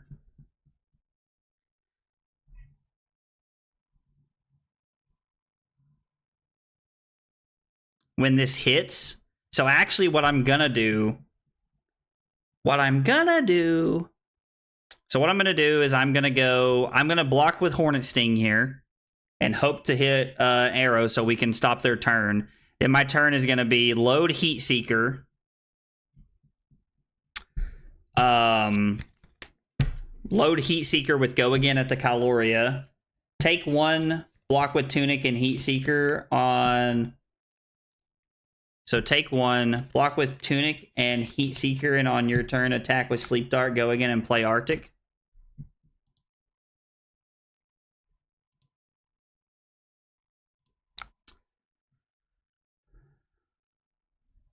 Take 1. I'm not a fan of blocking with Tunic this early, I won't lie.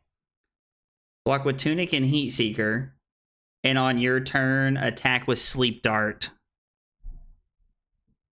So... I'm not a huge fan of blocking with...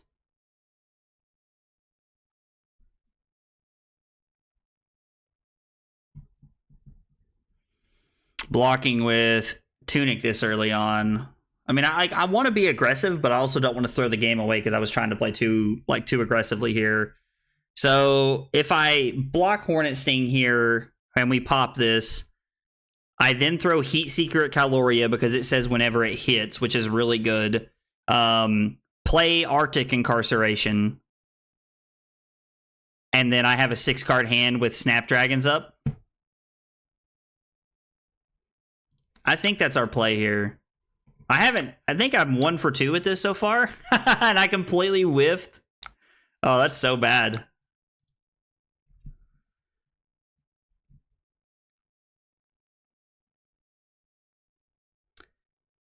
Yeah, that's really bad. So the crazy part is like, okay, so they're not going to throw that. Okay, which is like fine with me. I'm not a fan myself, but you don't have a massive turn anyways, so you're already a lead with health and equipment. Yeah, I mean, like, I'm going to be honest, nothing feels great here, like, no matter what we do.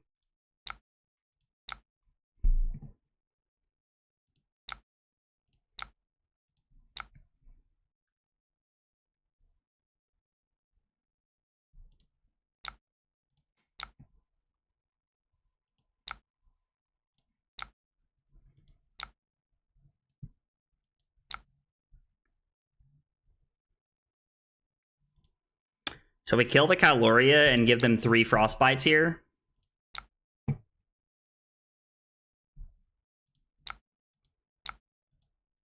I think that's our best play. And the Falcon Wing having go again is insane. So we can block with Lightning Surge and Sleep Dart here if we need to. And then save our blue save our hamstring shot for save our blue for the hamstring shot.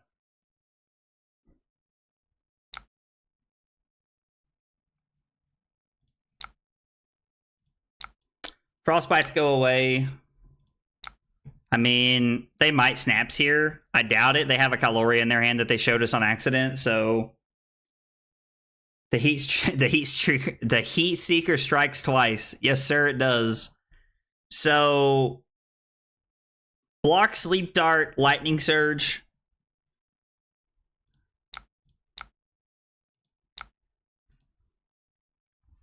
And then they're just going to arsenal that Caloria, and then we're just going to put an absolute ton of pressure on them this turn.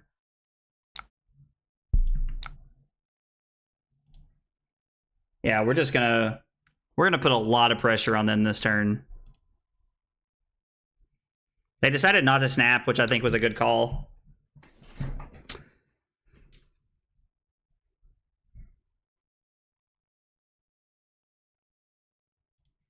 I guess let's go ahead and lead on the 3 of a kind. There's no reason to not play it. Like, we're definitely going to be playing our cards here. So we'll go Falcon Wing at our opponent. And then our opponent takes 3 here. Okay. The resolution step. We're going to pitch the hamstring shot. I mean, I guess I don't know what's better here. Either one's going to be for 4. The hamstring shot or the infecting shot puts us closer to killing them. The Dromai is not having fun. No, they're absolutely not. I think we're going to pitch the hamstring shot here.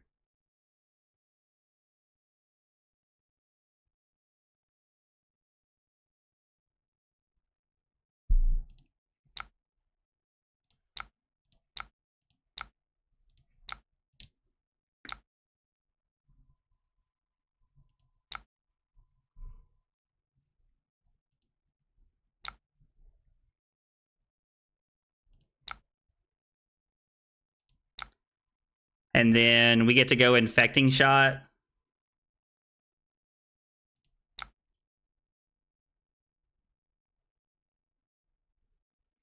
So I guess we can pick +1. And actually, I think I want to play the red infecting shot. No. Let's just come in for 4 here. And then I'm just going to arsenal my Rain Razors and try to set up a 6-card hand here. They could have a... ooh, they gave me Furnace. Interesting. Did not see that coming.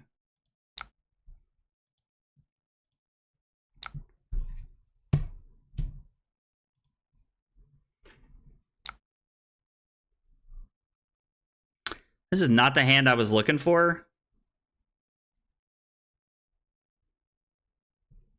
This is not the hand I was looking for at all. I can only throw 2 arrows here. Am I honestly about to block with Sleep Dart and pop their dragon with the Rain Razors? Like, there's no way that's correct. God, like, dude, this, like, how is there 16 blues in this aggro deck and I'm not drawing blues this regularly?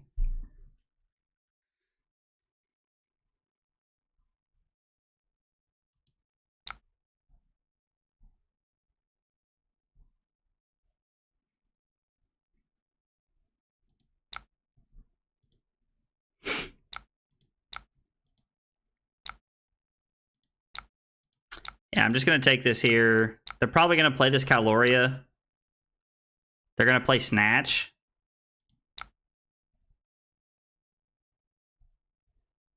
So if I block Sleep Dart and Tunic here... If I block Sleep Dart and Tunic here, I can...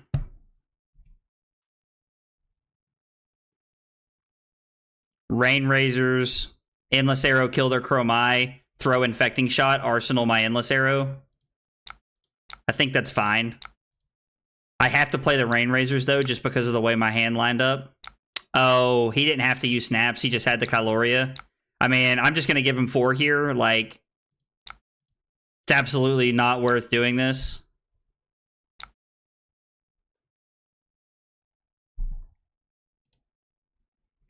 I guess I could just kill both of his dragons here. God, it's so bad that I have to play my Rain Razors here, though. Like, I hate that.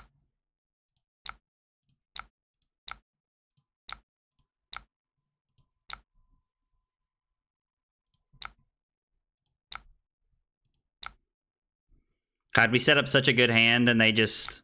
And, like, we just did not draw anything to do with it. Like, man, 1 blue there, and I'm probably just taking everything they do.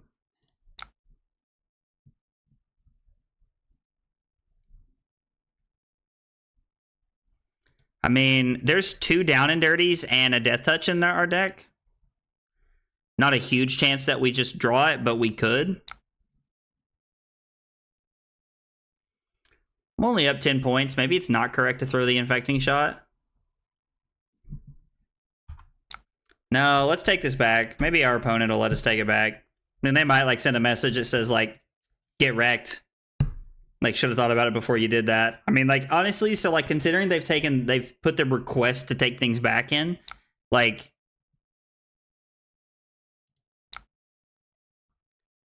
that was weird. Considering they've put that in there, I'm like if my opponent's ever like, get wrecked, dude, I'm just gonna be like, okay, like, understandably so. I hate giving them all the tempo.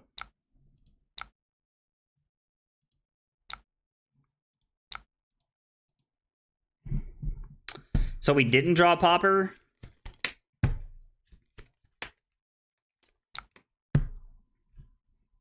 I mean, it's a pretty good card. So they take our blue.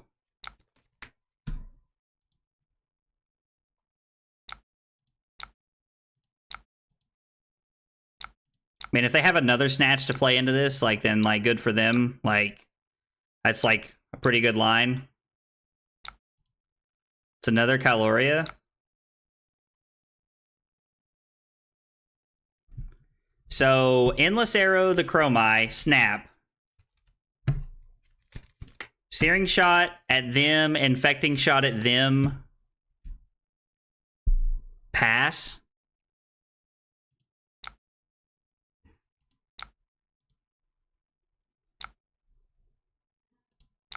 I think that's our play here.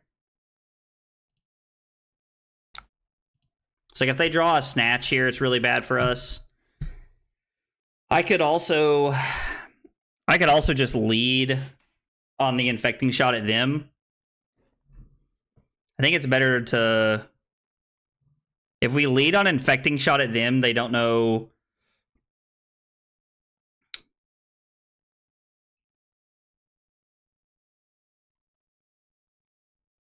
So we're not going to throw the Endless Arrow if we do that, which means we need to lead on the Endless Arrow here.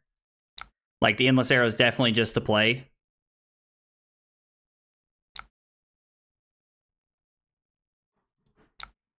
I was like, yep, so we snap this so it gets go again.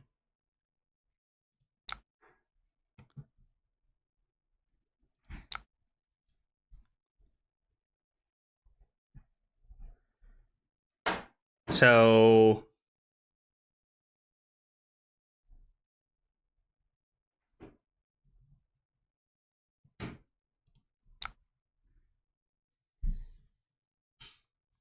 That's not what I wanted to pitch. Good lord.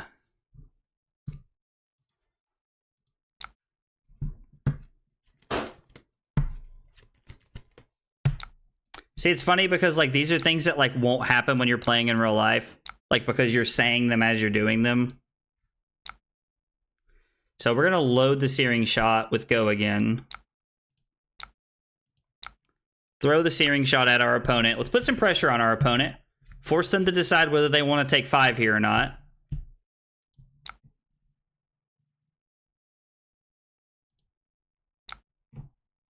They do decide to take 5 here.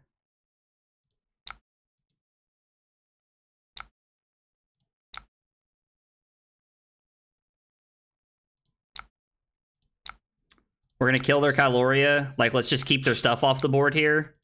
And then let's throw this infecting shot at them. They'll probably give us 2 cards here because they get to block 7 for actually blocking 5. Yeah, that makes sense. And then I'm going to Arsenal. We're going to see what we draw off the Ponder here, but I'm going to Arsenal the infecting shot. Yep, I'm going to go to 18 here. I have no interest in blocking. 2 Ashwings. I'm going to go to 16.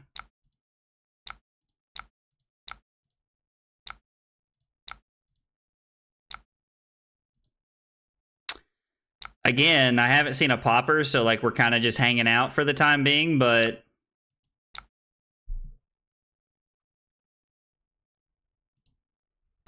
we're going to go to 13, which is fine. Okay, so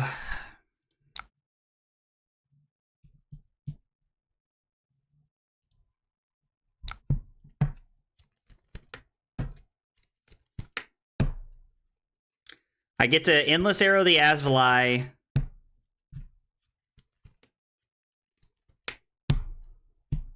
Bolt and Shot them.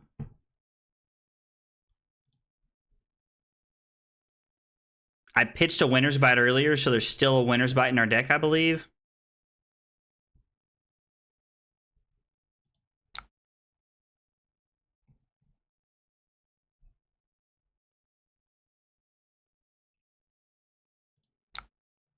So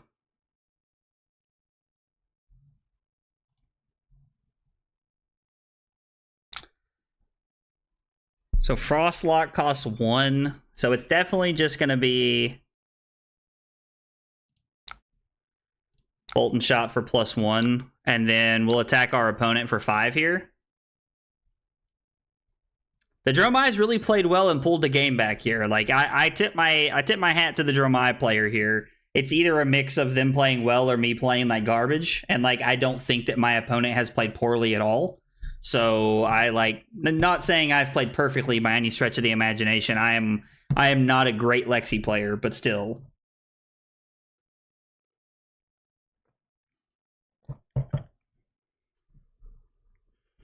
No on hit text here, so I'm curious to see.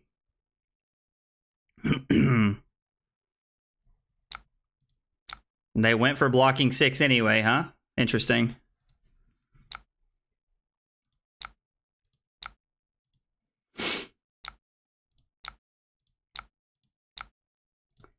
Kill the Asvali.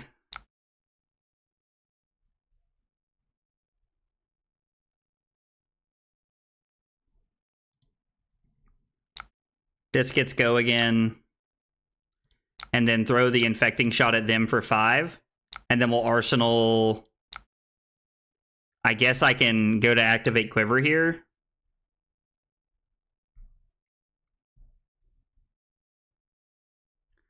Yeah, let's just activate Quiver. And if we whiff, then we whiff. Heat Seeker's a pretty cool card to have in our arsenal. I'll take that. Yes, I'm sure I want to skip my arsenal. Thank you for asking, though, game.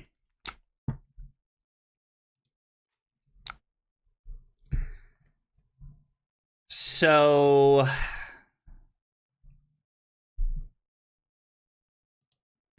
I think we're just popping this. Like, there's no reason not to here. And then they're going to go to 10 off of the Pox token, because I don't think they put in passing mirages against us. So I've only seen this one Endless Arrow. So there's two real lines here, in my opinion. We can play the Premeditate, then play the 3 of a kind.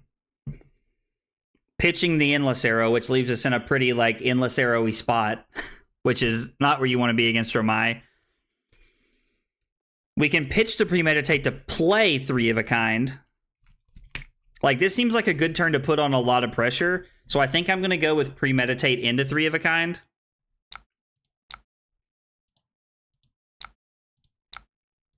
It's a little risky here, but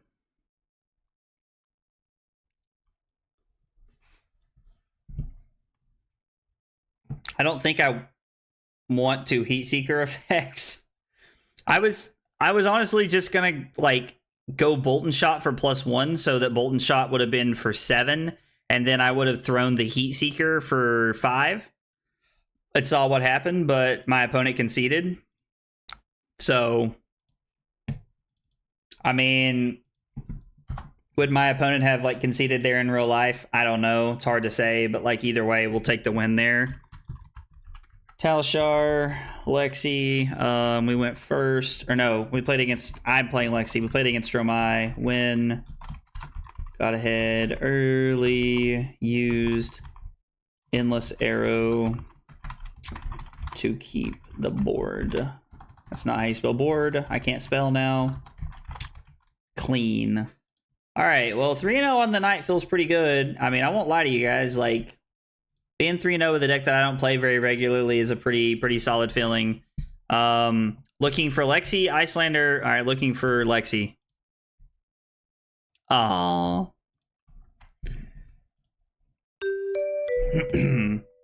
I didn't realize I'd played so many games on Lexi before tonight. So now, considering the 3 games we played tonight, I played 32 games.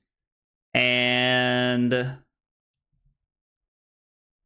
I don't know how to dictate that. There's 1, 2, 3, 4, 5, 6, 7. I'm 25-7 with Lexi across all of my testing. That counts like inter-team testing, some of which hasn't been on camera, I think. Oh.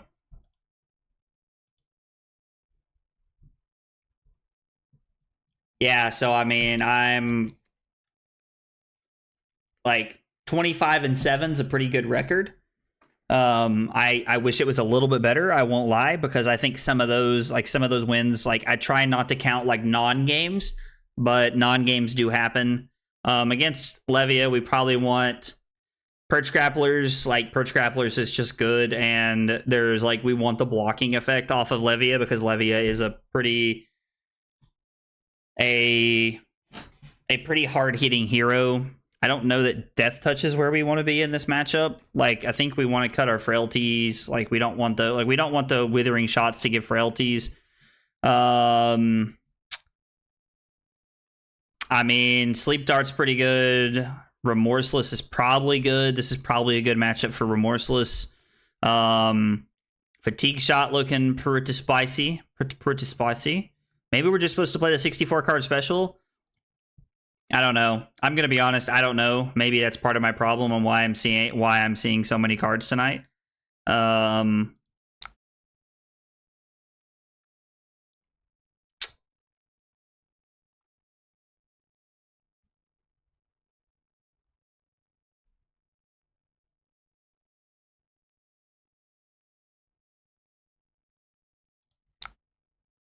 think this is what we're gonna do.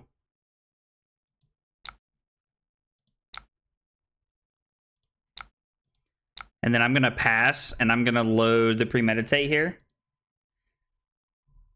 Oh, no. Drawing 2 more reds is tough. Yo, Swan, what's up? Didn't realize you were streaming tonight. Just dropped by to say Lexi's bad. Good luck with your games. Well, thanks, man. I appreciate it. I appreciate the kind words, even if you don't like Lexi. Oh, man. All right, so their turn is like pretty mid here. I mean, they might have a pummel. I don't know. If we go to 34, we're looking at Premeditate. Play Premeditate from Arsenal.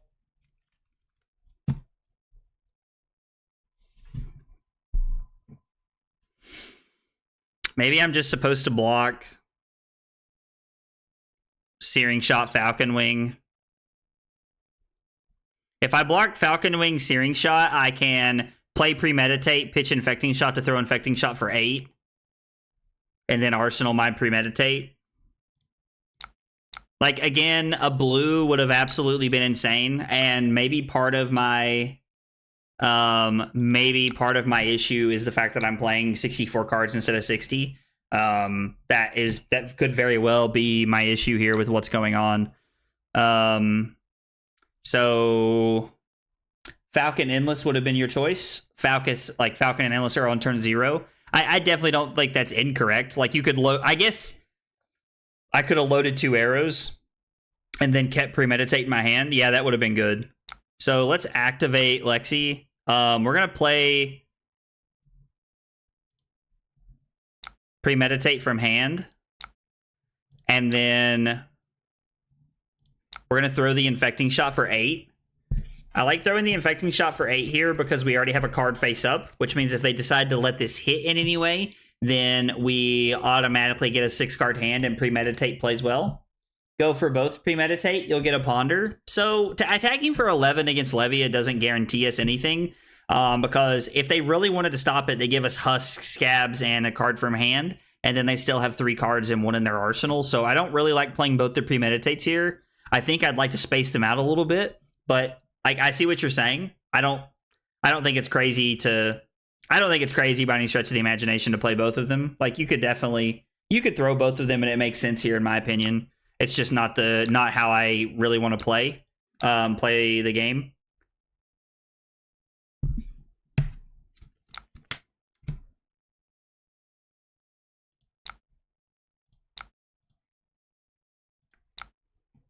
So we're just going to take 2 here and go to 38. And I'm just going to take my value off of 3 of a kind.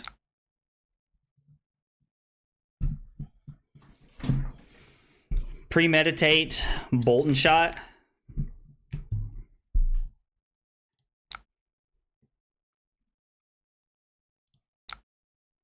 I think Hamstring Shot could be pretty good. No, never mind. This play is better. Okay. I will take your word for it.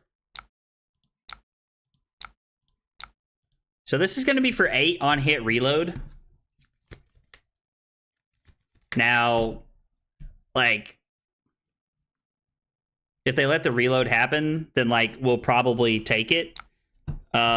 Question is, how are we going to navigate that turn if they let the... So if whatever we reload here...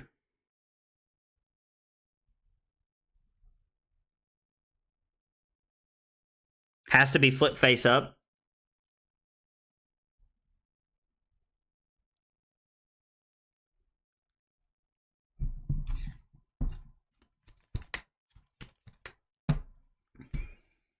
So I don't know if I want to reload here, honestly. Like, I don't have enough resources to, like, even make it worth it here. Like, man, there's just, like, we're not drawing a ton of 0-cost arrows here. I'm convinced I'm sideboarding wrong.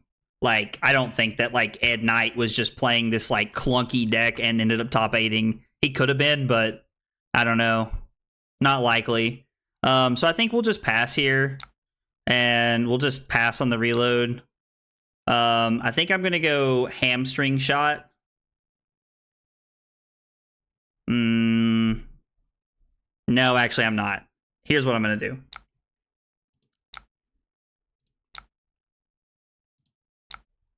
So this is going to be for 6. They're going to give us 2 cards here. I'm going to activate the Quiver to see what we hit. Hitting a Bolt and Shot's pretty cool because there's a pretty high chance that we can make it happen, that we can give this go again. And then we'll Ponder and see what we hit. We hit a Hamstring Shot. So, I mean, again, we are taking a little bit of a chance here if we Arsenal this that we don't have a way to give go again. I mean... we have yet to see a Rain Razors. We've seen 2 Premeditates. So there's a Premeditate and 3 Rain Razors in our deck that give go again, or we have to have enough blues to play with Perch Grapplers here. I'm going to go for it.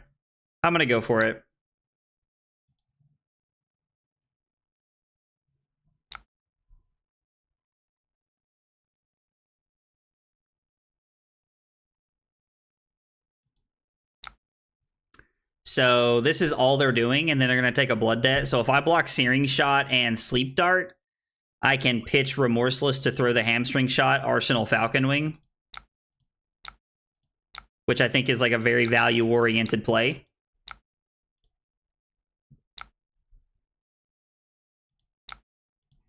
And this does make our opponent think here, because if their next thing costs 1 more, it could be bad for them. I do like that they did take a Blood Debt last turn. That was like something like I've played entire games against Levia where they never take Blood Debt. So like getting a Levia to take a blood debt, even if it is just them setting up a little bit, is still like what I would call a small win. So I definitely call that a small win.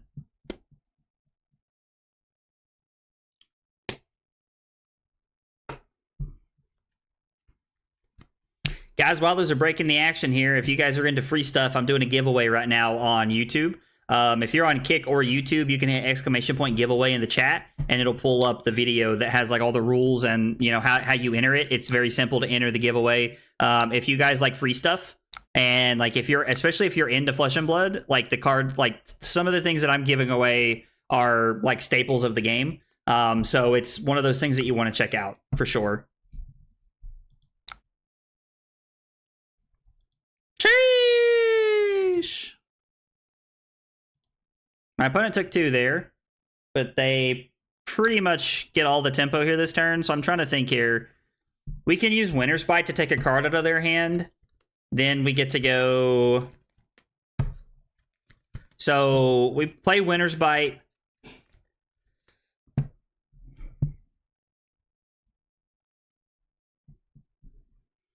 Actually, it's probably better just to block 3. If I block with the Bolton Shot, I can go Falcon Wing, Rain Razors, Bolton Shot, and then load Voltaire for Infecting Shot. I mean, I actually can just play 4 arrows here, can't I? 0, 0, 0, 1. And that requires 2. Yeah, so I'm just taking everything they do here unless they make me block, because I can shut everything down. Like, I can throw everything here, and while there are some blue arrows, it's still 4 arrows. Like,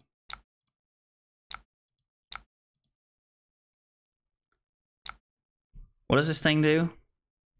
This gets overpower. Blah, blah, blah, blah, blah, blah, blah, blah, blah, blah, blah, blah, blah, blah, blah. I'm gonna go to 20.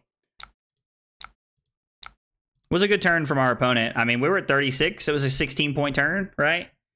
18-point turn. We were at 38. I apologize. I misspoke. So throw Falcon Wing. Now our turn is for 5, 10, 14, 19/21. Yeah, 19/21.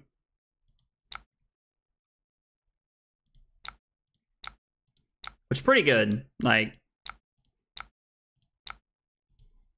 oh, I'm sorry. It's for 20/22 because of the +1 off of the Bolton Shot.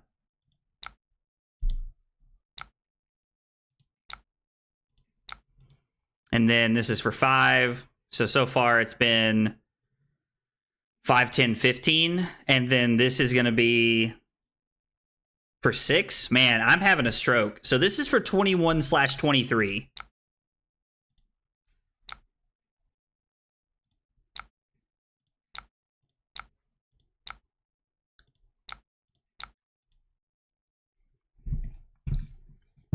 They might give me Husk here. They might just give me the 2 cards in their hand. Like, this is a pretty solid use of Husk. Husk blocking 8 points worth of an attack is value for them, so...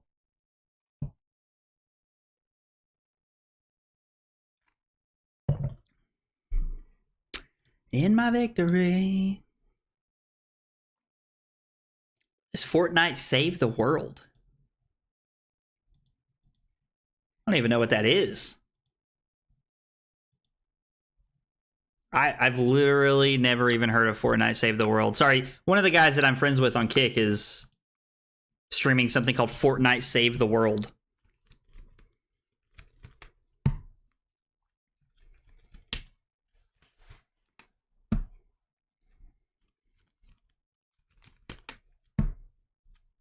So I can block Bolton Shot, Sleep Dart.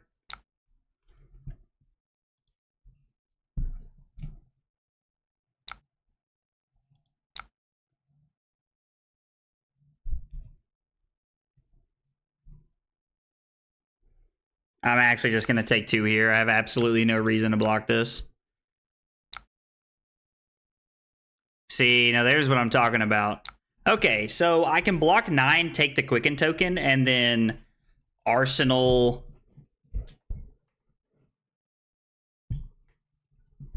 Arsenal the Endless Arrow. Is the Quicken token that relevant? Absolutely not, but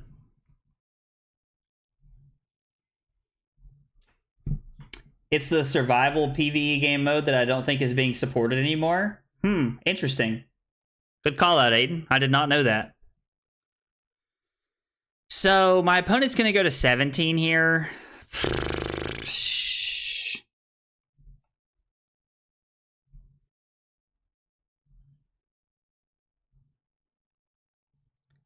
I don't think going to 10 is correct here in any world.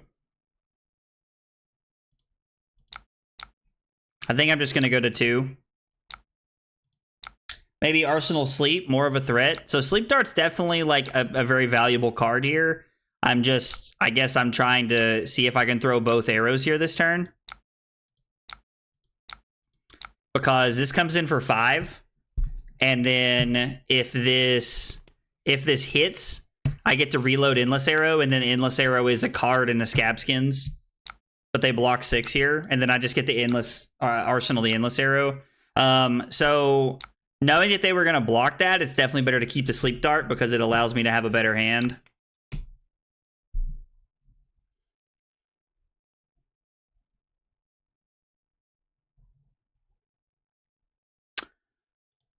So they're going to go to 15. So if I block Lightning Surge, Hornet Sting...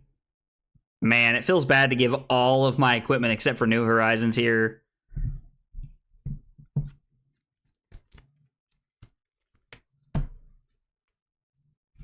I could give Falcon Wing, Hornet Sting, Perch Grapplers, and then go Heat Seeker for 5 into Endless Arrow.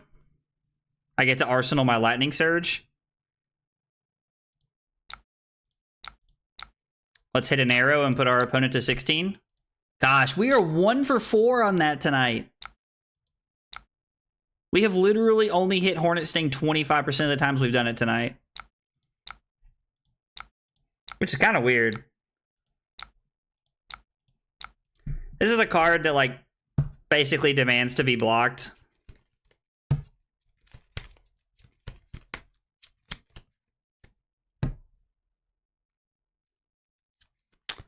Tomorrow you'll be living your imagination. Na na na na na. I start putting this game in here? No. Talishar, Levia, and we went first. We'll see how it turns out. Guys, who in the chat's going to Nats? I mean, even if you're not going to US Nats, like, are you going to your Nats, wherever that might be? Because I know that I've had a few people from different countries in the chat over the last couple of weeks, which has been a lot of fun. I've actually, like, a lot of people have, like, told me quite a bit about their culture over the last couple of weeks, and it's been fun to learn about that kind of stuff.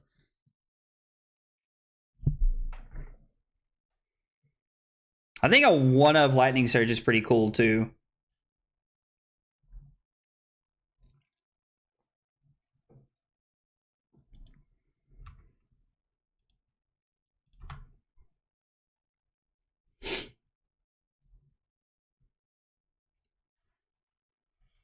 You don't have to be afraid to put your dream in action.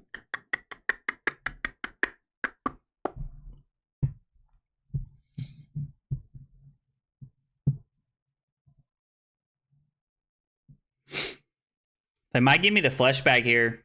I mean, like, this card says block 2 in this matchup, unless you just stone read Codex, which we haven't seen any of, which is kind of frightening because I'm worried that we're going to see him, like, all in one hand, and that's really bad for us.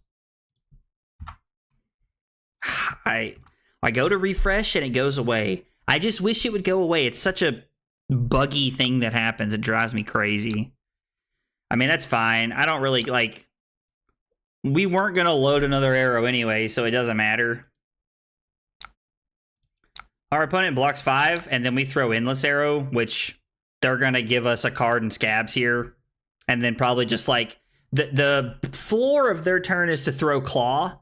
I don't know. I don't think they have Levia, like the Redeemed and the Blasphemous and stuff like that. I think that has to be sitting on the board when the game starts.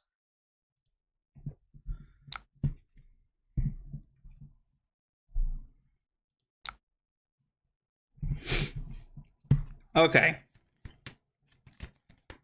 So let's think about this for a second.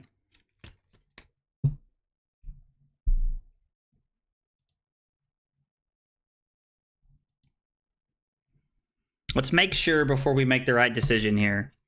So if I pitch Winter's Bite to load Frostlock, or what I did, flip Lexi, load Frostlock for +1, so it's 4 go again. And then I have load Bolton Shot for 4 go again. Lightning Surge for 4 go again. Codex. I really wish I could get a red Infecting Shot here. I just don't have the resources.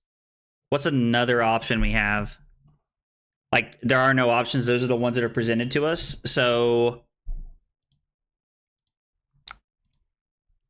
we could get an Endless Arrow back. That'd be pretty good. Searing Shot's also very good. I think Endless Arrow probably provides more value. No, because we'd have a Ponder, so we want to get a Searing Shot here. So we can just go to 10 here.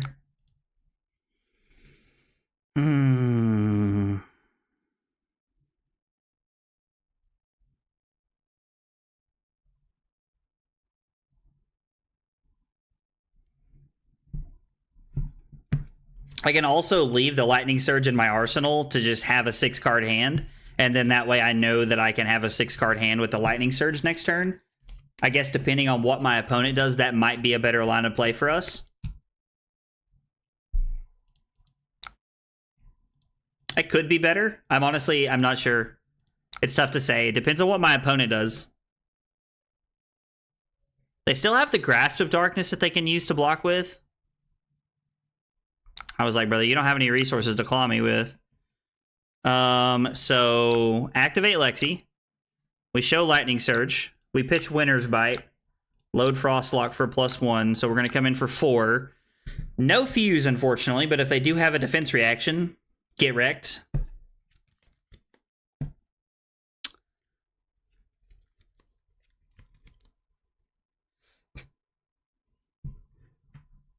All of Lexi's cards are like so on rate. Like, I mean, so are Levia's, so I guess it doesn't really like give us a super edge in this matchup. Use our resource, Bolton Shot for +1.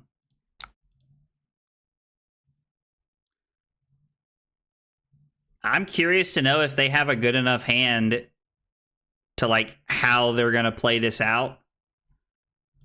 Like, if they block with a card here, we're in such a good spot.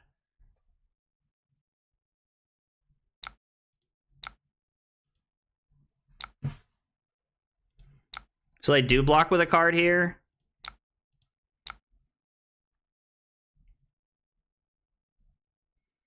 And I mean, like, Searing Shot's just our best card here.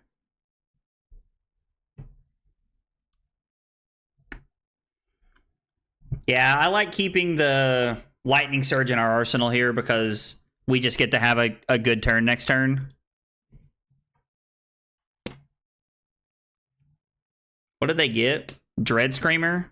So they're going to give us a card, take 2, or they might just use their Grasp to save 2 here. I don't really know how this card works, if you want the truth. So they do just take 2.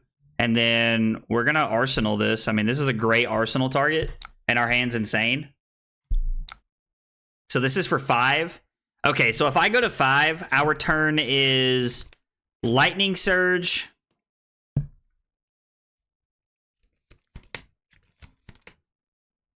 Infecting Shot with Go. No, Endless Arrow with Go again. Save the Rain Razor so that we surprise them. We're pitching our Bolton Shot because then we get to load with +1. Oh, man. There's so much value here, dude. We're so taking 5. This game's over. Like, unless I'm, like, crazy and I'm missing something that they can kill me with, like, this game is over. Oh, they are going to come in with that? No, go all out. So if I go to 3, I risk losing to double Reckless Rage or whatever, but I think they're just going to die this turn. Infecting and Rain for surprise. That's actually probably better than the Endless Arrow. I think I'm just going to go to 3 here. Probably a little greedy, honestly, to go to 3 because that means I am in like Reckless Rampage range 2 times now.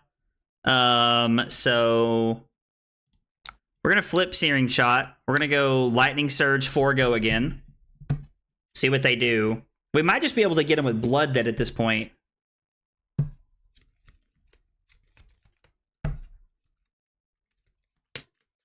I don't know for sure, but we might. Like, if they have to block everything, we might just be able to get them. Pitch Bolton Shot. Load Infecting Shot with Go Again. 3 Go Again. See, this is a really good call, Silly, because they're going to give us 1 card. And then we're just going to play the Rain Razors, and it's an absolute beating. Like, see ya.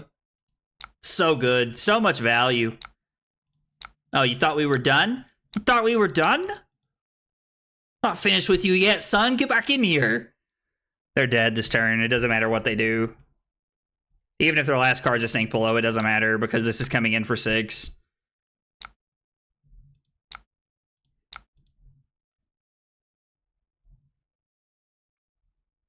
Yeah, boy. Good game, opponent. All right. 4-0 so far.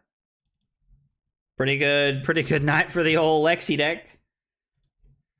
Even though some of our hands have felt awkward, we've still been winning games. So, I mean, I made a comment when the stream started that I picked Ed Knight's deck because he's on a good team and he's a good player. Plus, Ed Knight's really nice. I met Ed Knight at a Battle Hardened in Charlotte this past year, and he was just a lot of fun to talk to.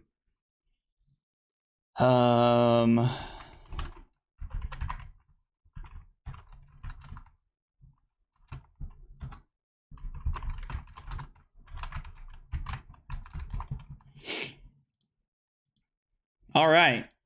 I mean, let the good times roll. You know, at 4-0, like, can't, can I get your deck list? Yeah, Carlos, if you hit ! deck in the chat, it'll give you a link to the deck list, buddy.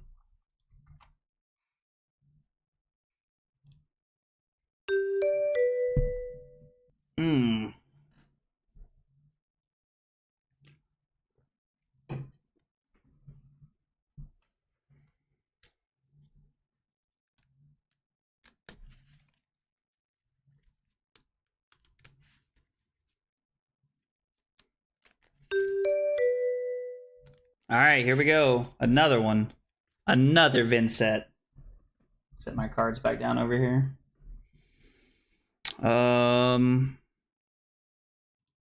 They're going first again. I think we went snaps earlier. Yeah, absolutely, man. Absolutely. You're welcome. I hope the deck treats you well. It's been very good to me tonight. We went snaps earlier, and I think that's where we're going to stay with that. We cut the frailties. I can't remember if we brought in Death Touches. I bet Arctic Incarceration's really good in this matchup. I don't think we had it earlier, though. I think we cut Remorseless because Sleep Dart turning off their hero ability is very good for us. Fatigue Shot halving their next attack is really good. And then maybe we're just supposed to run 62 cards. Actually, let's run 63. Let's put 1 and 1 in. I'm feeling spicy.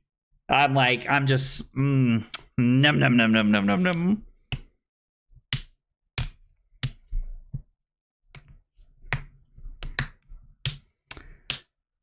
So I'm gonna see what they do here.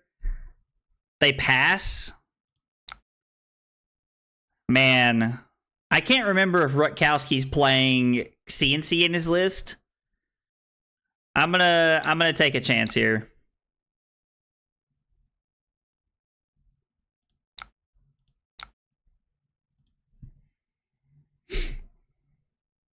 Oh, they're gonna go for it. I guess even if my opponent did have CNC there, I have Hornet Sting to protect me.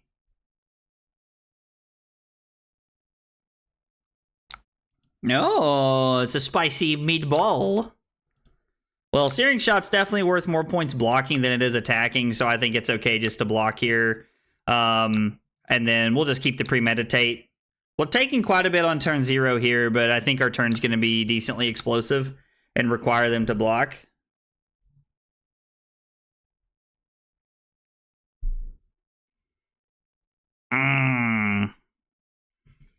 So...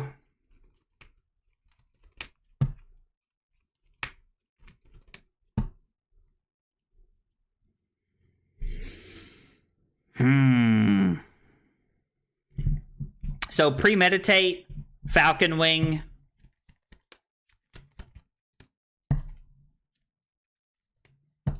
Pitch Hamstring Shot for Searing Shot. Play the Rain Razors. And then Arsenal a card. Ugh. Feels kind of awkward. Let's lead with Premeditate Falcon Wing here just to see what they do.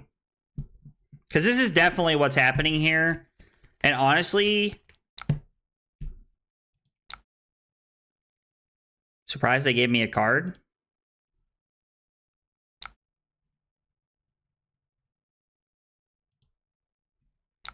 So it's definitely not worth here. Like, Rain Razors is a 0 for 4. Maybe I'm just required to use this as a 0 for 4 here to be able to, like... And then I can Searing Shot for 7. I mean, it's not a bad turn. Like, it's not a bad turn. Maybe I'm just losing value here by playing the Rain Razors like this. I don't know. We already get a Ponder token, so like... Yeah, so this is for 7 on hit, lose a life. So, I mean, they take 8 here and go to 30, and then we're up a point with an Arsenal. Or they're going to just banish a card and have 4 Rune Chants. I mean, they can throw the Flail at us, which is fine. Probably just going to use Hornet Sting to try and set up here a little bit. All right. That's not a bad card to Arsenal. So they just decide to keep their Rune Chants. So I can go Heat Seeker, Sleep Dart. And then just keep my 3 of a kind here. I think that Sleep Dart's a better card than Heat Seeker here, so I'm just gonna go Heat Seeker with Go again.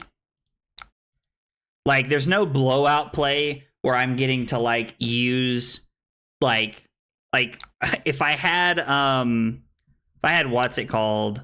The, if I had Bullseye Bracers here, we could consider playing 3 Oak to try and make some, like, shenanigans happen, but...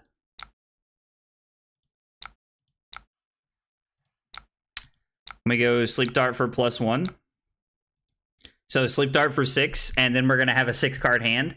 And because of our 3 of a kind and our Snapdragon Scalers, it doesn't really matter what we draw.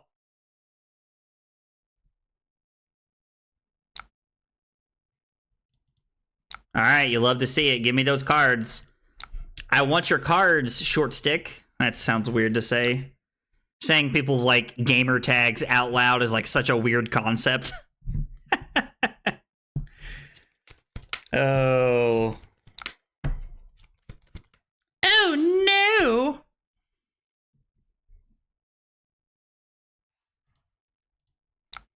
What is that? 5 Rune Chants? And then Deathly Well is for 6. So...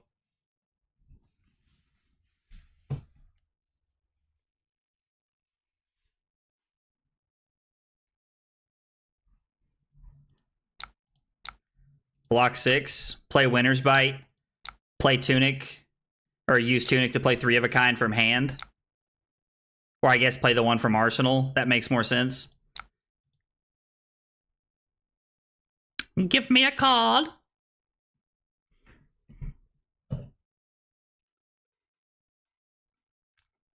You guys didn't realize you were signing up to listen to me sing and make random noises.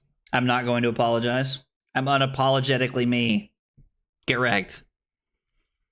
So they make the smart decision of pitching a blue just in case we like have some cool stuff.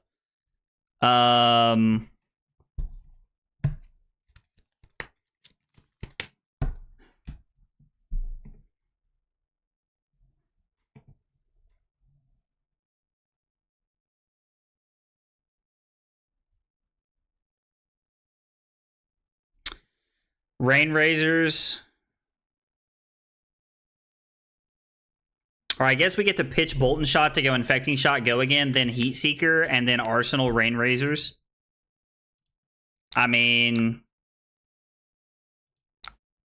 it's not a bad line of play. And then we get to have 3 Oak Rain Razors. You'll love to see it.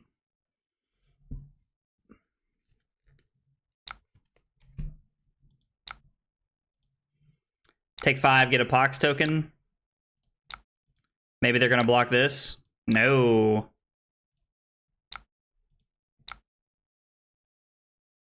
I mean...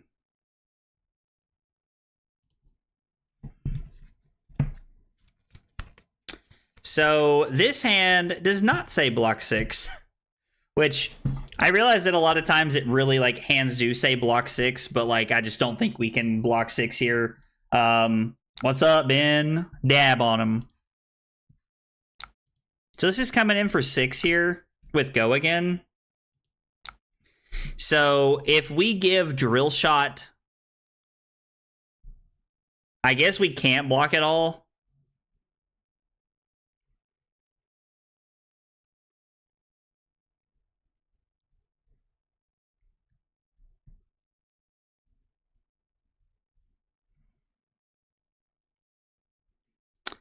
I think we're forced to take 6 here.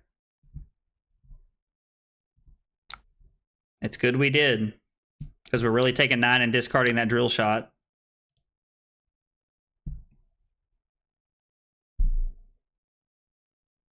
We're going to Arsenal our Codex. I mean, I was like, you can flail me here if you want. I'm just going to Hornet Sting this to stop the Rune Chant prevention. Let's go. Let's make it 2 for 5. We're from 25 to 40%. You love to see it. You love to see it. All you can do is laugh at a certain point. I don't think I'm pitching Codex here because I think Codex just has a lot of value. Maybe I am supposed to pitch Codex and just play the 3 of a kind, and then I have the blue or I don't.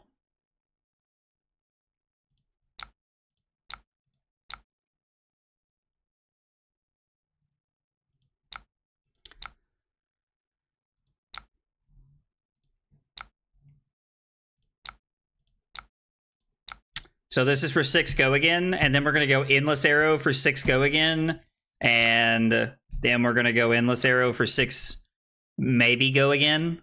We can probably try to abuse Snapdragon Scalers here.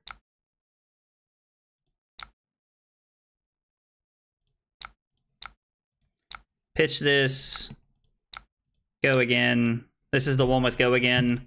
This pretty much demands 2 cards for my opponent here just because of the way that this is set up. I mean, I guess we could, like, using snaps isn't really worth here.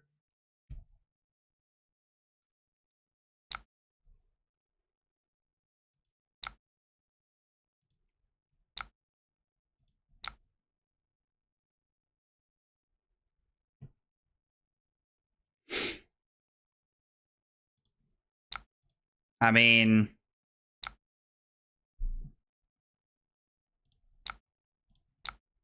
let's see what we hit.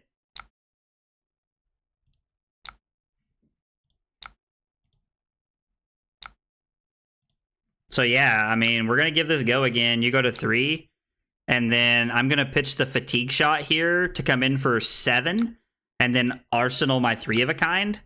Like, dude, this was an insanely broken turn. Value Town. Give me that last card. I was like, num, num, num, num, num, num, num. Give me that last card. Maybe we're supposed to Arsenal the Endless Arrow here instead of 3 of a kind to play into the fact that we already have a good hand.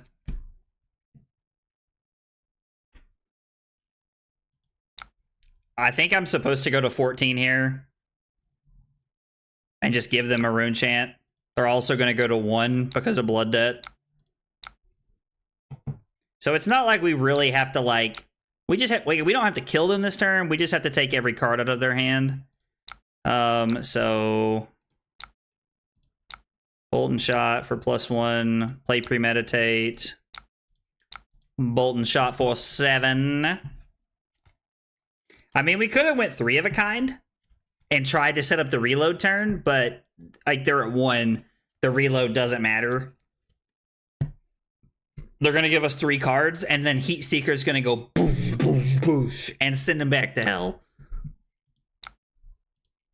Or to the Shadow Realm. Whatever they said in Yu-Gi-Oh!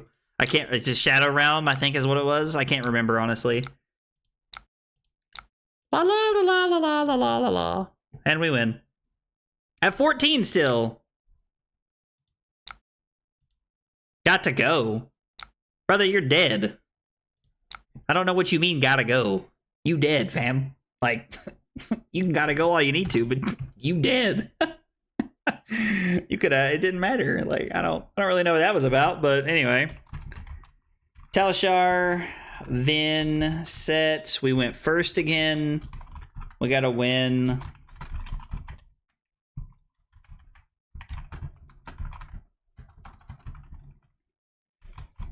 Brain Razors is insanely broken. Well, we're slowly adding to that win rate here. I mean, we're 5-0 tonight. Like, giving people the business tonight. Skirmish season 7 testing? No. I have no interest in testing for Skirmish. Like, 1, I have so many plans over the next coming weeks that I'm not even going to get to play at a Skirmish. And 2, like, I don't know why I would care about testing for a Skirmish. It's Blitz. Like, if I was going to play Blitz, I'd just, like, I don't know, slap something together and go play, because going to a Skirmish at this point for me would just be going to hang out with my friends. Be, like, the real value for me.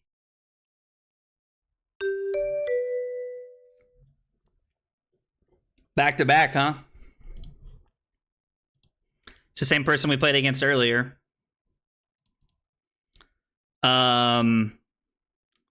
What else did we cut? We ended up playing 63 cards, Remorseless. I mean, I'm just going to keep trying this because it's working. Like, until somebody beats me, I'm just going to keep playing it. A Skirmish Lexi? I mean, hey, I could do that. That is also something I could do. I've never played Lexi in,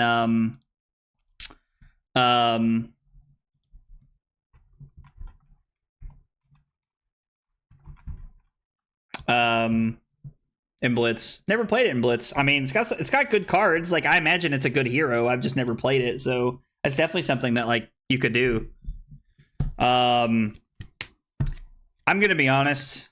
I'm probably just gonna pitch the winner's bite here to load Searing Shot and Drill Shot. Like, they banished an Envelop in Darkness. It's like, come get me, brother. Come get me, brother. Wow, that's a good startup for them. That's an awesome hand. I mean, my hand's like just better, but still, I'm playing Lexi. Like, of course my hand's better.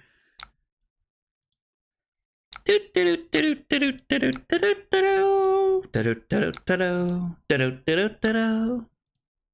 about to end this man's career.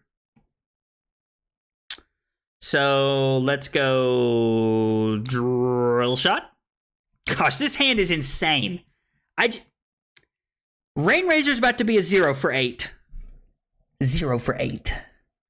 Listen, I know that other people have been experiencing this high that I'm experiencing right now for like the last like quarter, but I have not. I have not. Snap it, boys. Razor. Let's give... I don't know. I have no idea, honestly.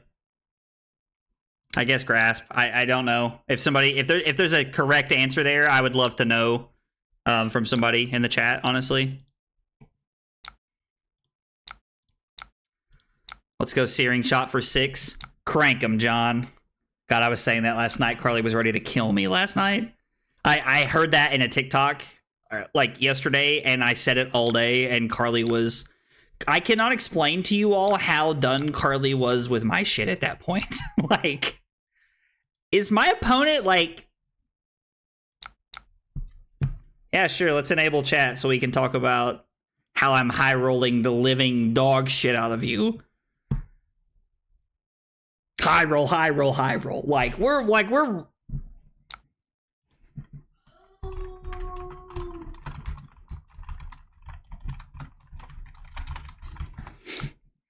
like, I genuinely understand my opponent's frustration.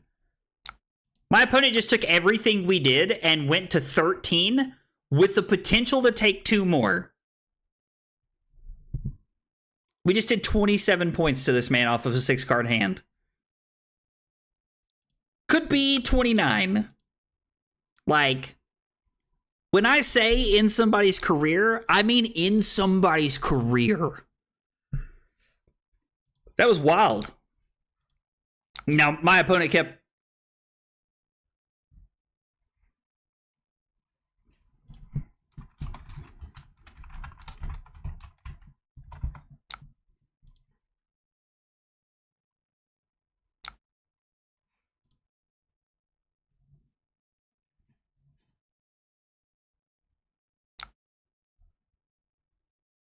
I think my opponent's just conceded here. I don't really know what's going on. I'm gonna go Frostlock, Drill Shot, Pitching, Bolton Shot, and then Arsenal the Infecting Shot. I feel like saying, like, I'm just like, shot, shot, shot, shot, shot, shots. Like, I just feel like I'm saying shot like every other word. Have I not clicked pass? Is it me? Am I the drama?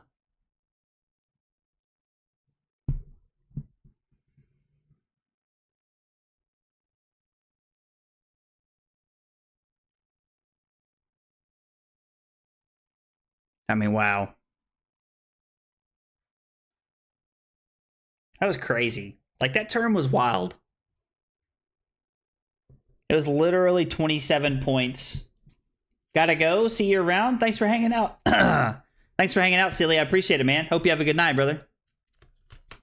Are we 5-0 tonight? Is that the actual record? We started out playing against Vincent. No, we started out playing against Lexi. 1, 2, 3, 4, 5. Yeah, this is game number 6. Okay. So this is game number 6.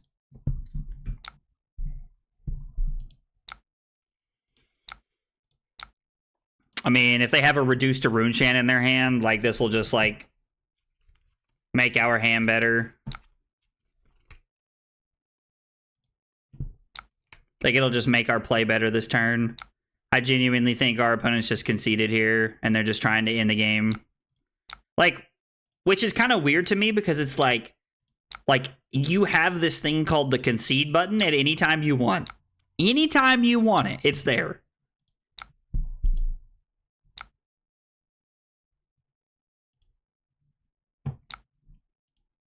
So I don't really understand my opponent's, like, rationale for just, like, taking this on the chin right here. Like, I don't get it, honestly. Maybe they're just going to try and combo kill me with, like, widespread destruction here. Like, widespread destruction here is actually insane because it gets a card out of my arsenal. Yeah, like, that's really good. The blue one, it gets a card from my hand, and the yellow one gets a card from my arsenal. I know that, so...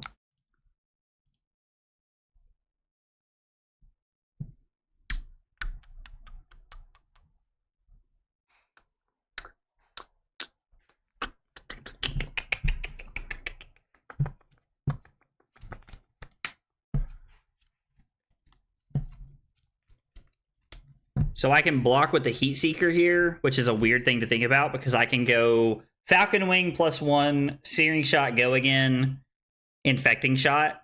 So it ends up being an 11-point turn off of 4 cards with 2 on hit effects. So I'm sorry, it's a 14-point turn off of 5 cards is how you should look at that. So at 14 points off of 5 cards is below value. You want it minimum 15. You're really looking for like 16 to 17 off of 5 cards. Okay, so my opponent's just trying to, like... Yeah. Like, my opponent just gave up. Now, I'm going to be honest. I don't think it mattered what they did there. Like, that was a shellacking from, like, the start of the game. Our hand was insane. We drew what we needed. It was insane. When 29-point turn on my first turn. Rain Razors and 4 arrows. Yeah, so I mean, like, honestly, like, I guess, like, right there, I could just write high roll, and it would be an accurate description for what just happened, because I mean, I did. I high rolled that guy. Oh, I no longer have the Lexi deck copied. I can't remember if this is the actual Lexi CC that you guys are seeing there.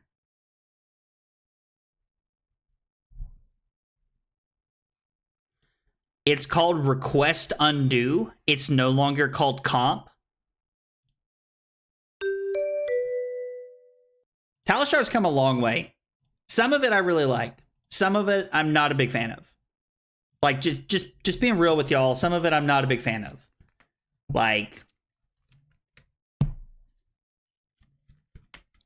So the interface, like the overall interface is like much more up to speed. It's much cooler. It's much like more user friendly, right? But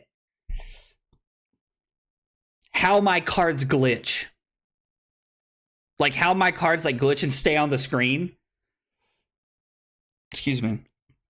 I hate that. I hate that. Like, it drives me crazy. Like, it's like one thing that, like, honestly, like, I would sound like a total Karen if I ever actually said this to somebody at Talishar, but like, I would be like, my $5 a month that I give to you all every month because I like I like their platform. I support them because without Talishar, I can't do this. I can't stream and play like Flesh and Blood Online. Sure, I could play whatever it's called. I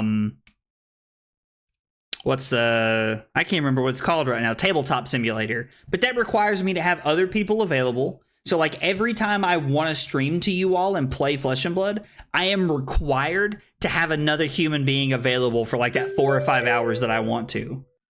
Playing Prism? I guess I want to go first against Prism. I don't know. Like, yeah, I didn't think he had Prism in here. We probably want Perch Grapplers just to be able to stop, whatever it's called. We want our poppers. We don't want frailty tokens. Defense reactions are probably... They can't be played from Arsenal. Yeah, I think we like that. Sleep Dart turns off the hero's effect, which I think is pretty relevant. Fatigue Shot seems less relevant. Right? Like, I think... Yeah, it's halving their attack. Like, I don't know if that's correct or not, but this puts us at 65 cards. We could also, like, Hamstring Shot is, like, pretty good, I feel like. Yeah, I don't know. Let's try the 65 card special here and just see what we can make happen.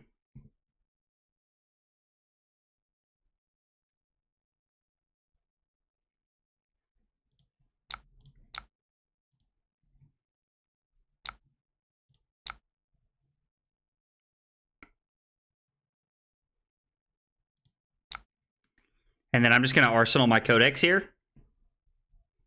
They're playing Luminaris, so they're on, like, the Herald version of the deck, which is what I would be playing personally. Eh. They're not playing Dreamweavers, so they're not on combo. They're not on, like, the Celestial Fury or whatever, the Angelic Wrath, the +4, the red +4, like the red Lightning Press. Or Prism's Lightning Press, I guess, is more accurate. I mean, that's fine.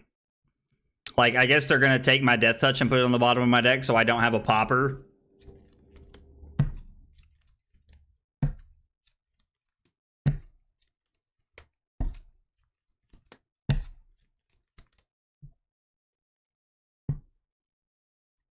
What did they take? They put Hamstring Shot on the bottom of my deck.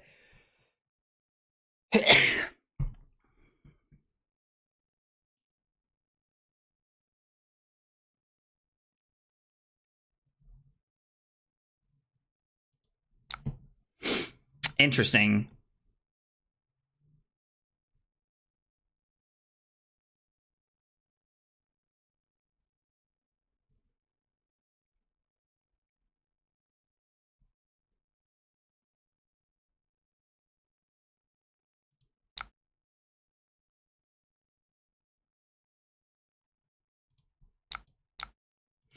All right, let's hit an arrow. Come on. Hey, 50%.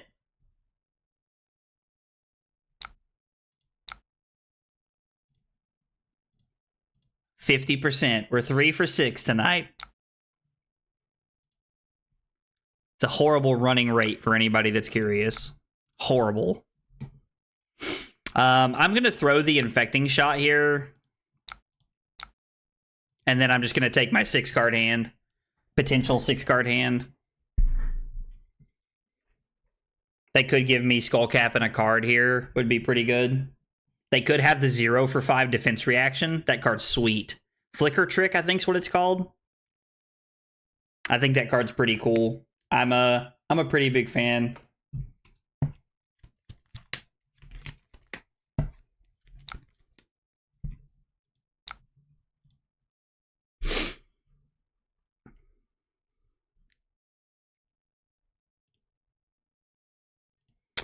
You know that if you live in your imagination. The best thing to draw here would be Down and Dirty. Like straight up Down and Dirty would just be like off the top rope.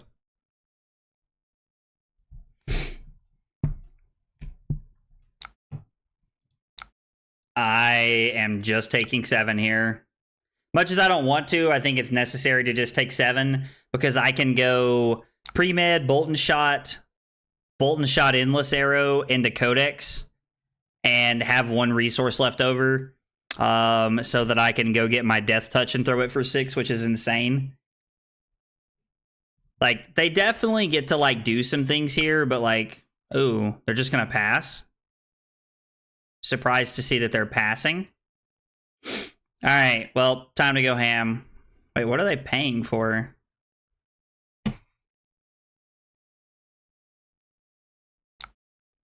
I don't know what they pitched for. So, premeditate.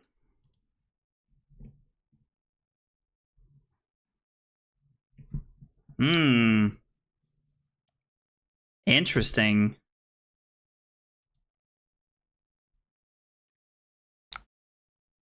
Oh, they were paying for the Blood Rot. Good call. GC, thank you. You're a good man. Good woman, good person. You're a good person. That's more correct. Let's go with that. So unfortunately, I have to hit that, which is a little unfortunate. Like, there's not really another option. Just wasted that premeditate, but I can arsenal my Bolton Shot now.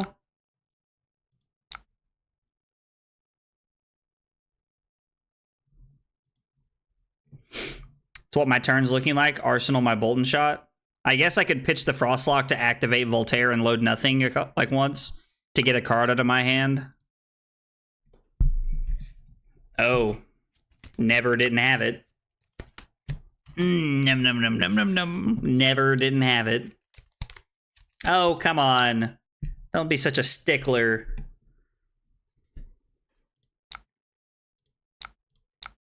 Well, that's why we brought in Perch Grapplers. That scenario is why we brought in Perch Grapplers. So, if I lose to Prism after all the trash that people have talked about it, I'm going to be so sad. So sad. Oh, man. All right, let's go Bolton Shot.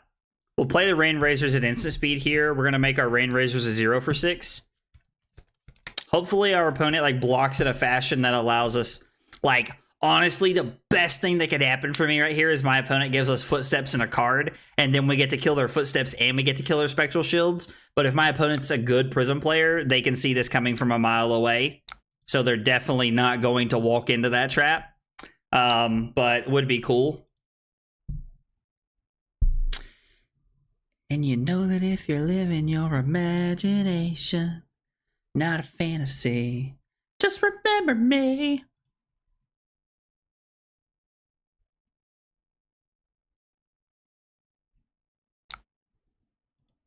Oh, they're playing Pummels? That's a spicy meatball.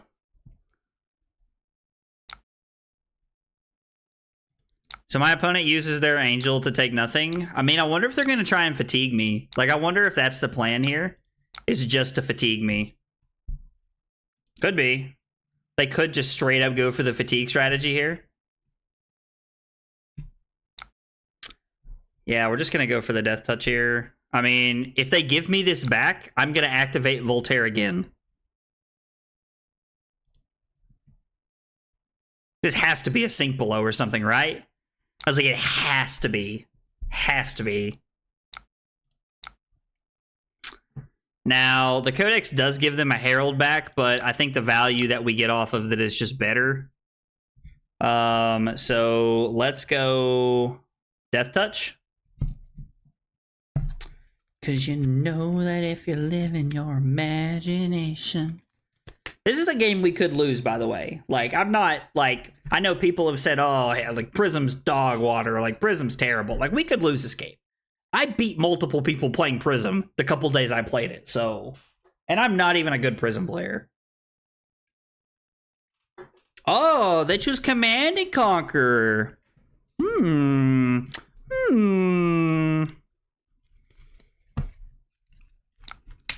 Well, they're going to discard Flicker Trick. Okay, so if I got the Infecting Shot, blowout. Would have been an absolute murdering for me if they had done that. So, if they want to throw their Command and Conquer for 5, they're going to have to take 6 here. That, like, either way, they're going to get a token. I guess it's, like, up to them what they want to do. I mean, I guess I could have gotten the Infecting Shot. It would have been for 7. Technically, it would have been for more. So it was actually, because of the Rain Razors, it was just wrong to get Death Touch. Oh, it was. Wow. I just completely botched that. Yeah, that was just wrong. We can get rid of their Command and Conquer here, or we can deal 2 damage to them. I think taking them off their Command and Conquer is just better than dealing 2 to them. Kind of a lackluster card to Arsenal, but it's fine.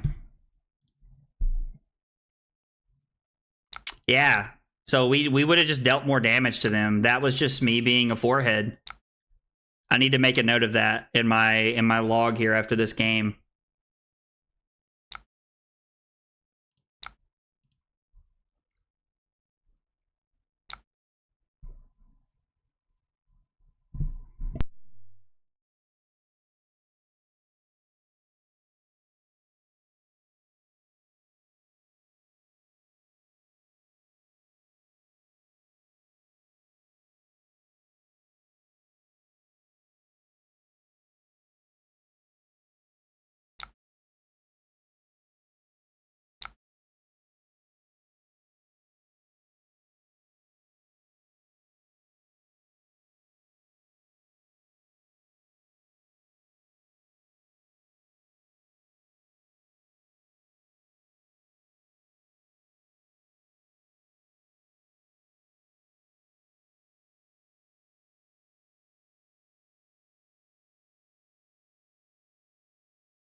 My bad. Thank you, guys. I muted my mic to ask Carly something. My bad. Thank you for reminding me, Carlos. I had talked for another 30 minutes with my mic muted like that. Oh, man.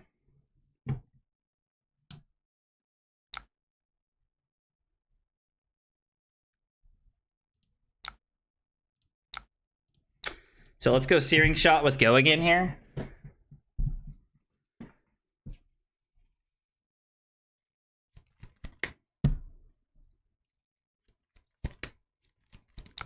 If anything hits, we're gonna get a Ponder token.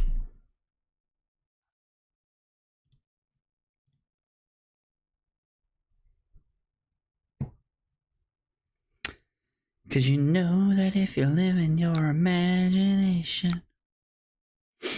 Okay, so they're gonna prevent the Searing Shot, which is fine.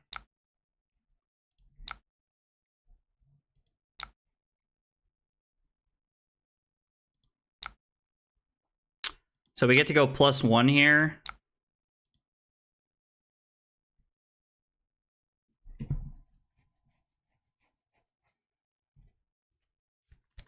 And then if they have a 3 block and Skull Cap, they can stop it.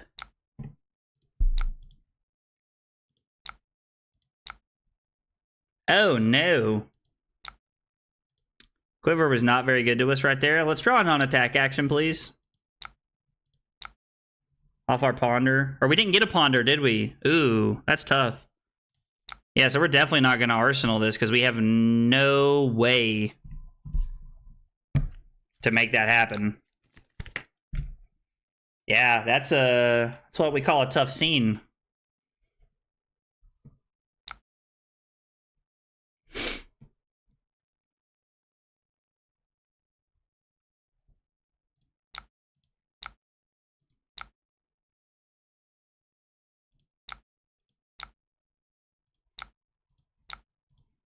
Just to play around Arclight, we're going to load our Heat Seeker first to see what they do. Because if we load Heat Seeker, we can throw the Hamstring Shot at them and then Arsenal or Premeditate, and we're in a better spot. So we're playing around their Arclight there if they happen to have it. They've only played one so far. I don't think they've pitched anymore, but I'm going to be honest, I haven't really been paying attention, which is not good. Like, that's bad practice to be in. If you're watching this at home or you watch this later and you hear me talking about how I wasn't paying attention, don't do that. That's bad.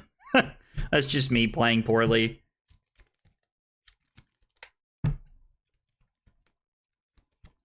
I mean, they have to decide how they want to block this. We've seen 1 3 of a kind and 1 Rain Razors. And we've seen 2 Premeditates now.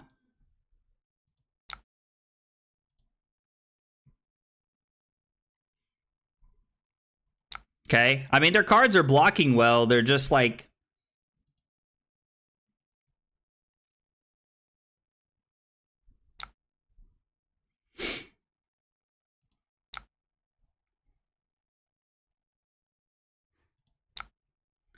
So if I load Endless Arrow for 4 Go again...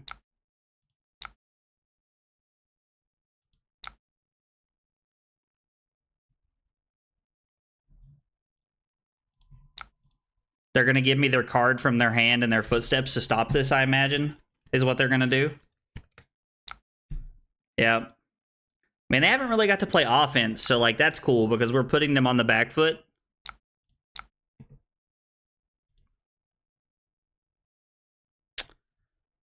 Wish I had another resource there.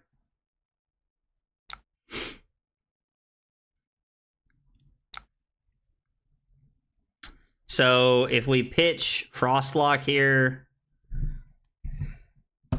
we pitch Frostlock to go Heat Seeker into Searing Shot, into Codex, into Endless Arrow. Seems like a pretty solid turn.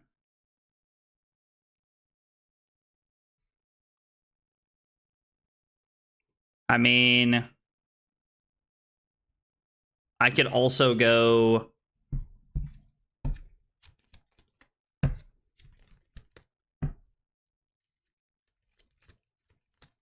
No, I think that's our better line. I think that's our best line here, is just to play our cards. I'm going to throw the Searing Shot here. So I'm going to see if they block this, because they can block this with like a Pummel or one of their like rare 2 blocks that they have in their deck and save 3 life if they have one. They could also just take 3 and say, you know what, it seems like your hand's a little weak. I'm going to take my swing turn here.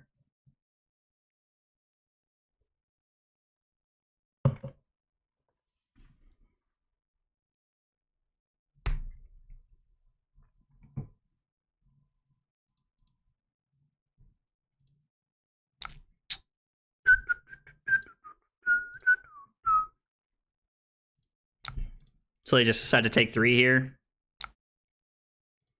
I was like, because there's no way they're spending a Sink Below here. Absolutely no way.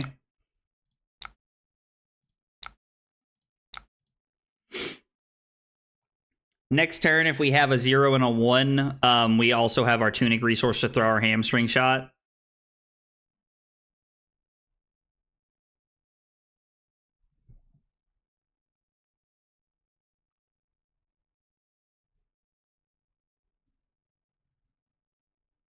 So most people want to block this, but they could actually take me off of a card. Like, take me off. Like, me throwing the Heat Seeker here might have been a bad decision. Because if this hits, I could get a card face up that have no way to have go again. So this was actually a mistake on my part. Now, they blocked it out, so it doesn't matter, but...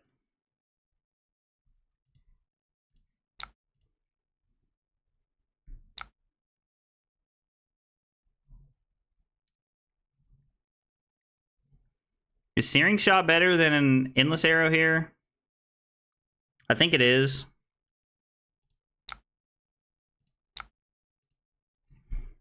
Man, activating Quiver when we did is like put us in a really awkward spot ever since because of this Hamstring shot. We haven't really been able to play it. If we draw like a Codex or a Premeditate or a 3 of a Kind or Rain Razors, we can Arsenal it here. But if we draw an arrow, like that's a non-Falcon Wing arrow, we're in a pretty tough spot. I've honestly been debating playing, I can't remember what it's called, Sikkim Shot, I think is the 1-for-4 with Go Again. I've been debating playing that card over one of these arrows most of the night tonight. Gives me Tunic.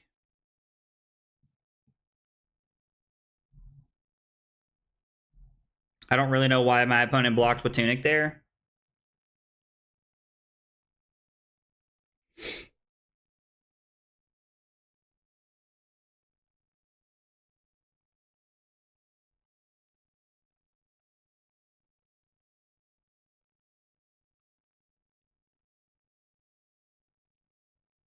Oh.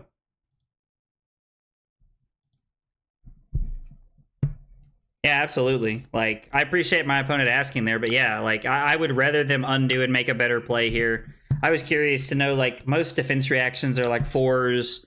Like, so I just, like, maybe they're on Respite. They're definitely about to play Respite. It's like, what? It's like the thing that makes the most sense here is for them to play Respite. Yeah. So they go to 20.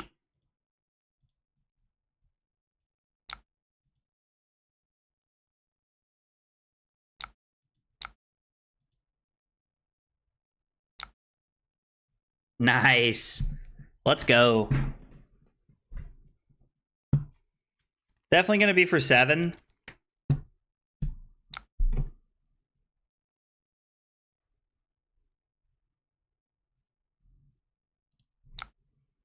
So let's block Down and Dirty and Searing Shot here.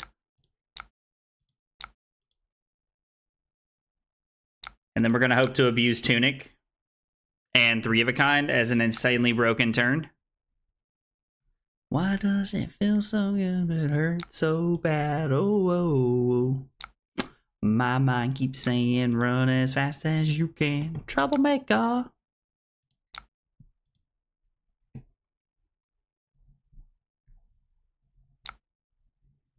Yeah.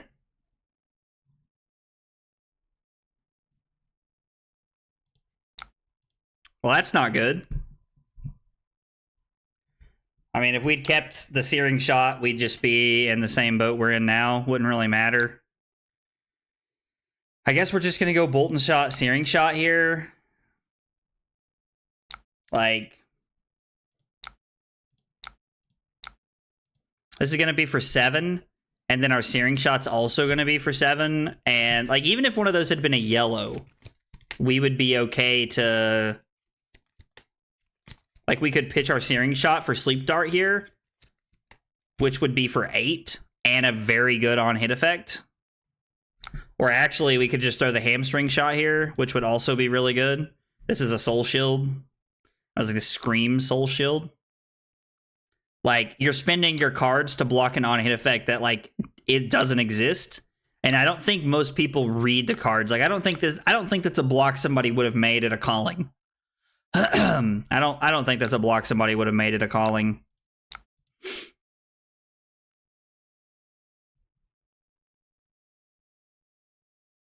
Somebody told me the other day that they thought Down and Dirty was a trap inside of Lexi, and I was intrigued to hear more about this because I'd like to know why. Because I mean, Down and Dirty is a good card.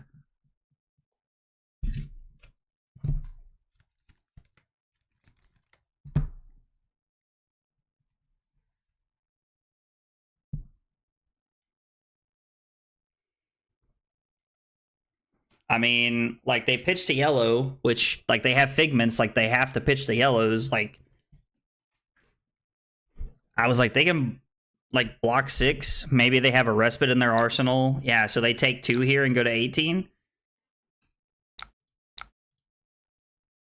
Like our opponent's definitely trying to fatigue us here. Like I think that's where we're at. Like I think we're on like hard fatigue mode is where they're at. So if we can ever get them off of an arsenal, we can like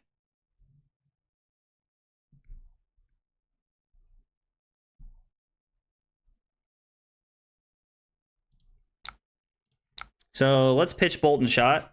I'm just going to throw all 3 arrows and pitch my Codex of Frailty here and try to set up to get them off of their hand later in the game.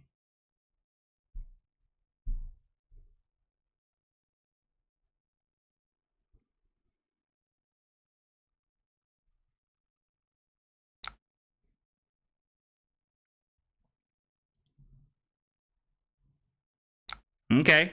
I mean, that's fine. Like, it's not great for us, don't get me wrong, but, like, we're just going to throw the hamstring shot at it.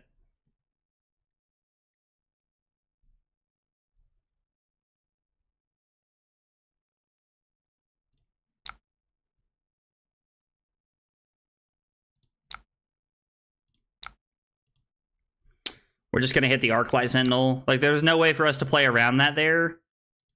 I guess I'm just going to Arsenal the Codex here. We just pitched one, so we know there's one more in our deck, and then there's also another Rain Razors and another 3 of a kind. So I think arsenaling this is fine.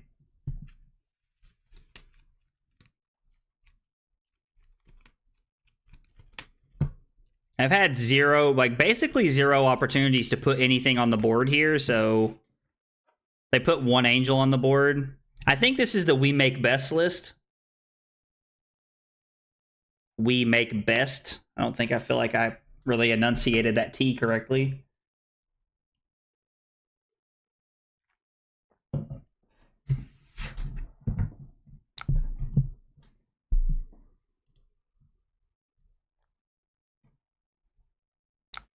I mean, that's fine. Like,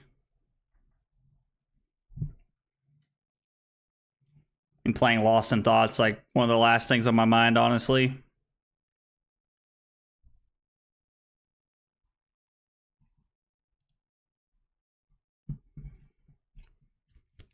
I mean, yeah, that's fine. Like,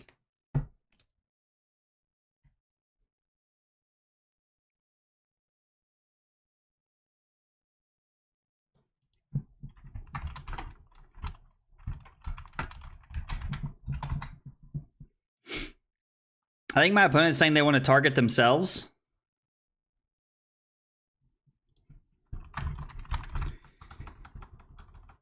You have, I can't spell, to turn on manual targeting in the settings. Interesting that they want to target themselves. I guess they don't want to arsenal whatever the card is that they have.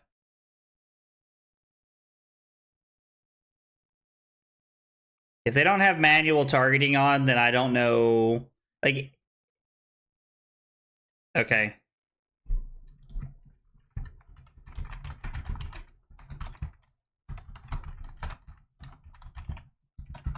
Like, let's undo it here. No, like, let's undo it here. Like, I want my opponent to, like, make the play.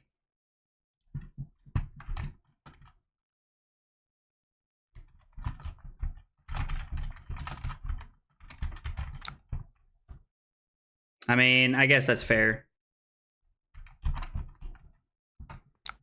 They saw my hand. I guess that's fair.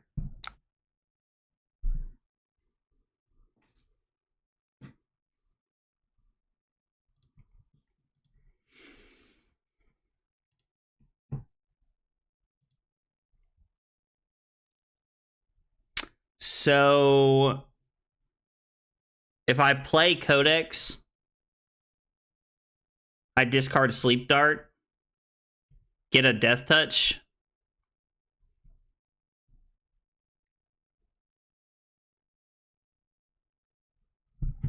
And don't really do anything. Like, it makes my hand pretty awkward.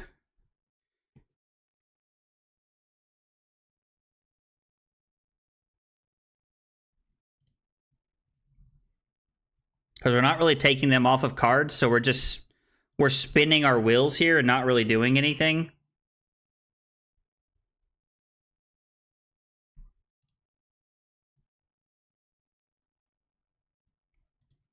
I think we have to play it, though. It's the way that we've set our hand up, and we can't really play anything if we don't.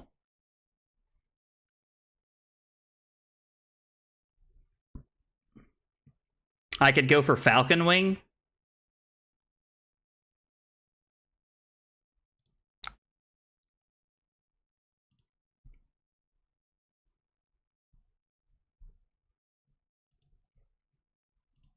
Gives myself a Go Again card. I think I'm just going to discard the Endless Arrow, which is probably not the most correct thing to do, but I think Sleep Dart's just better here for us. Yeah, my opponent just takes 3. That's a smart play by them. Like, they probably realized that, like, my hand is...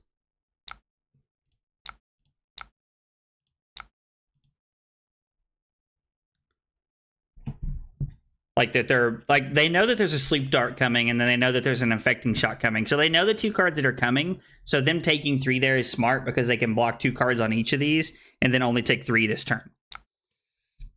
Or this is their swing turn. They're going to try and swing it here on me. I mean, your hero's lost all effects. And then we're going to throw the Infecting Shot here. So, okay, so they want to block 6 on the Infecting Shot. I mean, I guess maybe their, like, hero ability isn't super relevant to them this turn. Let's Ponder twice.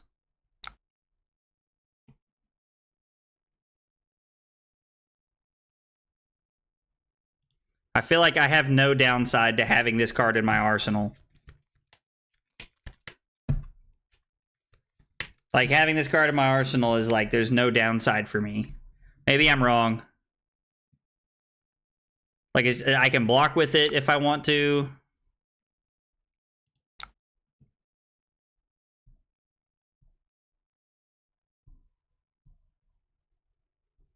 So I can go... Flip Down and Dirty. I can take 4 here, it's fine. I can go to 28 and give them another card back on top of their deck.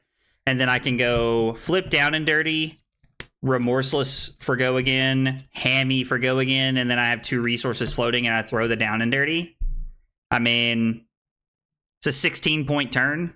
I feel like it's pretty worth... I feel like it's definitely worth to take 4 and swing 16, like as far as numbers are concerned. But giving them a card back does give them better value into fatiguing me. So, I don't know, like... I could have just popped that. And then I could have popped it, thrown Remorseless and Searing Shot, and then arsenaled my Hamstring Shot.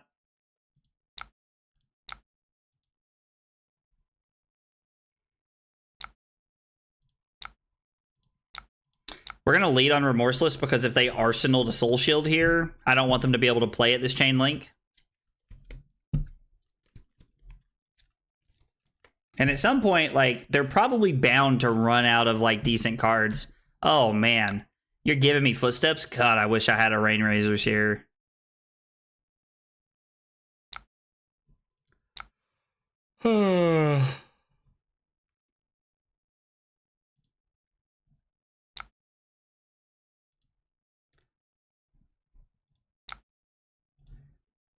There's one more Soul Shield that they pitched. There's one more Respite. Like, there's some more cards in there that they haven't seen yet.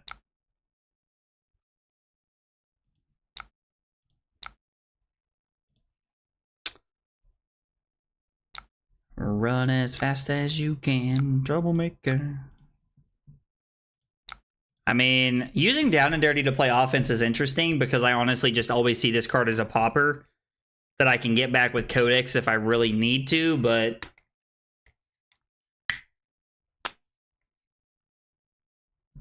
they tried to keep Erudition in their deck late, so the later the game gets, the later the game goes, the more Eruditions they have, the better for them. Because they can just like try to run me over at the end of the game. And plus they only need like one Angel to really end the game. Like if we get late enough and I run out of arrows and they have like Angels, like we're in a pretty good spot. They're in a pretty good spot is what I meant to say right there. Just like had a stroke. Also my Prism opponent's playing kind of slow.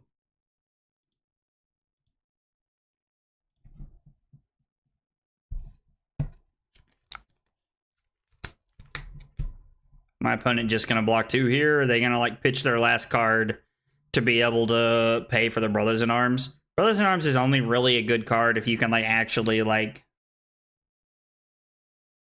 If you can like actually pay for it. And they did pay for it.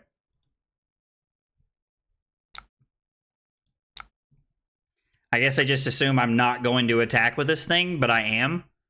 Like putting them to 5 is so much better for me. Like, that's, like, real, like, that's serious value for me.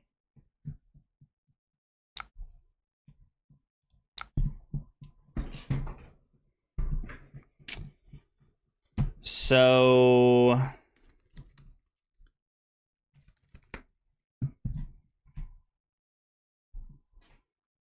Is this just a setup turn?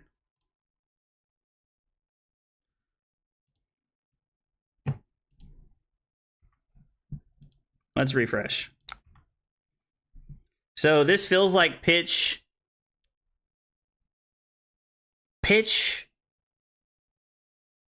Heat Seeker to load Infecting Shot, Arsenal Lightning Surge, and pass. Keep the Remorseless.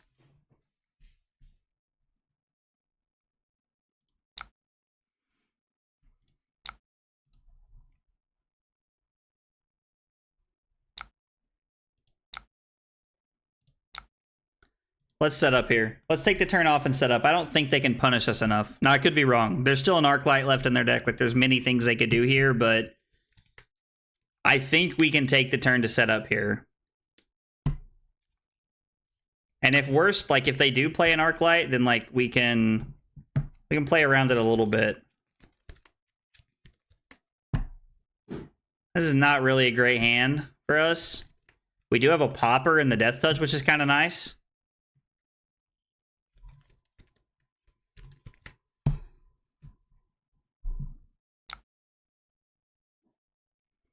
Have -1. So flip Lightning Surge, attack with the Infecting Shot.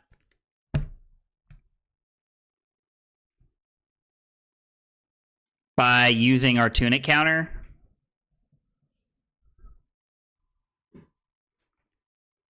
Use Tunic counter to throw Infecting Shot after flipping Lightning Surge. Then we play Lightning Surge. Then I pitch Bolton Shot to go Remorseless for 6. Pop something with the Death Touch and then Arsenal my Drill Shot. Feels like a fine play. That feels like a fine line. Like, my opponent's at 5, so like the closer we get, the better. I like the Herald of Triumph. Like, I would have popped the first thing they played here, but the Herald of Triumph was pretty good. Herald of Triumph was doing work for them there. I'm hoping we have them low enough to where they just can't hang on any longer. Is this the one that deals an Arcane?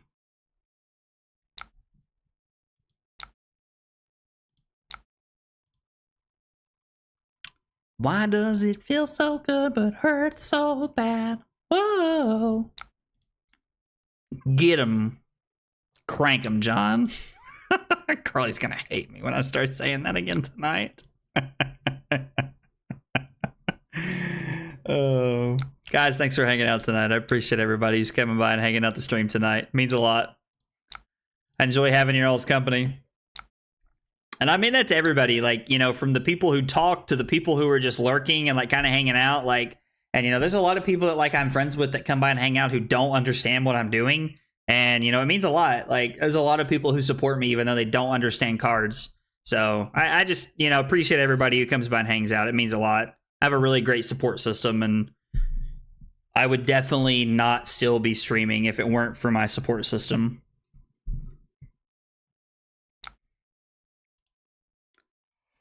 So is this respite number 3? We have one more Rain Razors, right? There's one more Codex on our deck. No? Oh, I thought we pitched the Codex. There should be one Rain Razors left in our deck, unless I'm just mistaken. Maybe I pitched a Rain Razors?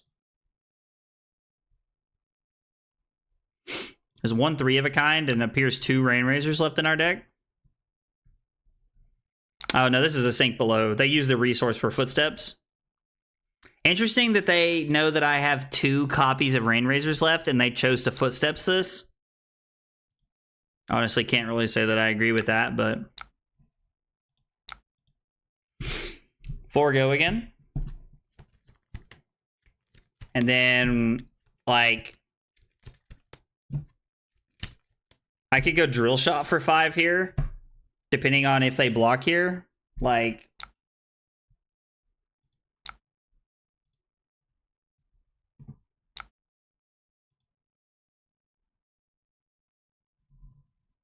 Cover that up.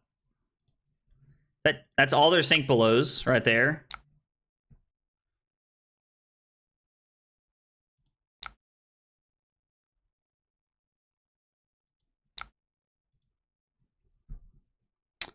I guess let's just go Remorseless for 6 here. I mean, I don't know, like flipping Remorseless up is probably really good actually. Let's do that. I'd rather try to get them here. Maybe we get their Footsteps. I've also already blocked with it, so they have to give me both their cards. And if they're 2/2 blocks, which is a possibility, not likely, but a possibility, then they're forced to give me their Tunic as well.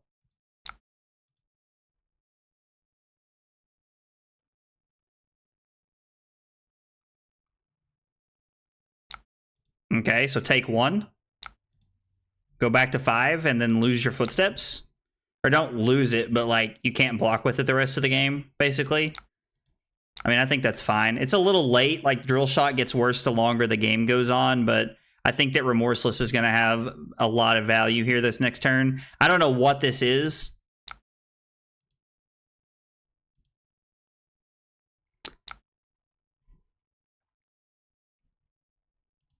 They have to pay 2 to attack, so they're just going to use this as 4 life, which is fine.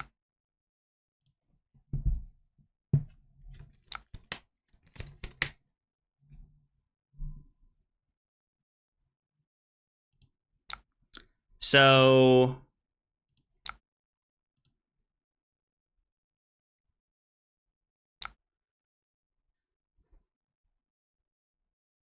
we're going to go Sleep Dart into Remorseless for 5 and 5. And then no, what are we doing here? Think, Zach, think. How can you make this happen? If I go Falcon Wing for 4, then Remorseless for 5, I can use my last resource to load this face up and then arsenal my Rain Razors. I like that line. We're trying to set up a good hand here. Now, they have some Command and Conquers left in their deck, so it's not like this is like free or anything, but I'm going to attack you, man. Like, if you want to let your Angel get eaten by the Falcon Wing here, then I'm okay with that. They still can't play defense reactions from Arsenal if they have them. I don't think they do, but if they did, they can't.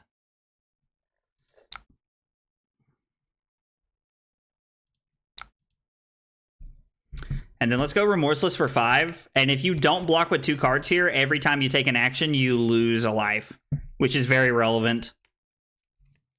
Every time you play an action card, you take a life. And when you're at 5, brother, that means something.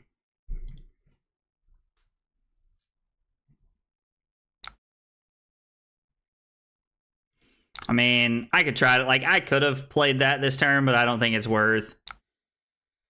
So we're going to use our last resource here, even though we don't have Go again, to load Sleep Dart with +1. And then I'm going to arsenal my Rain Razors and try to set up for a 6-card hand. 3 of a kind, looking pretty good here. Looking pretty saucy. Looking like we can get Bolt and Shot and Drill Shot here, although we're probably close to running out of blues, which is a little scary, or running out of reds. We pitch stacked a couple reds, but like, not the biggest fan of it. I honestly just want to block 3 and take 4, go to 16 and play it safe here. They can go get a Figment if they want, right? Or does it have to be a Herald? It's Herald, specifically. Okay. The only bad thing for us is that there's one more Arclight in their deck, and man, if they have it right here, it's just backbreaking for us.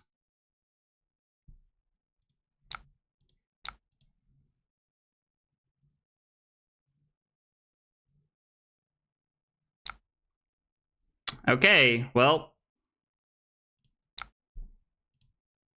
they didn't have it. That or they're just sitting on it, which would make absolutely 0 sense.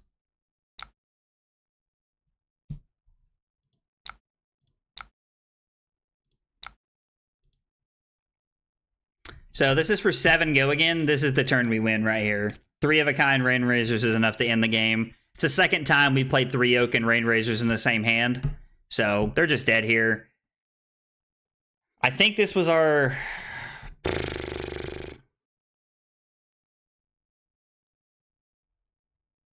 It's only our second Rain Razors, and the other one I'm pretty sure we pitch stacked. That's the last one before our pitch stack, I'm pretty sure.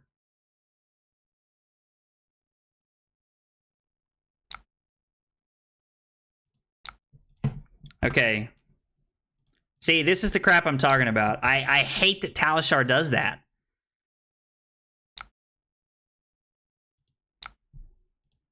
Like, I really hate that it, like, leaves the card on the screen like that. Like, it's so obnoxious to me.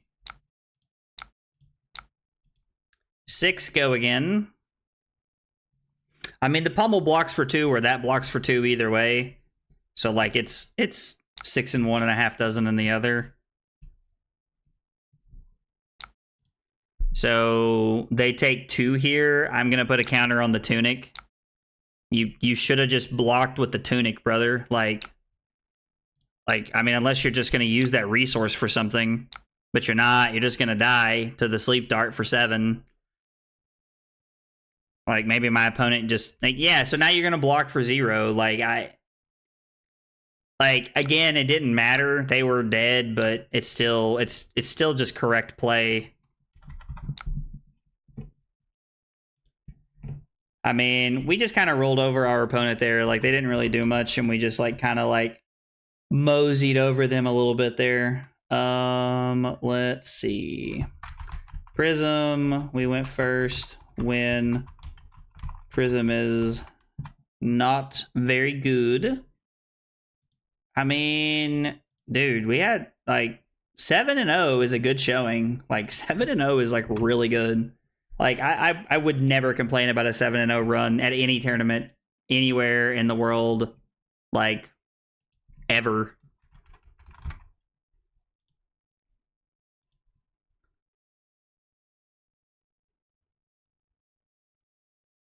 Hmm.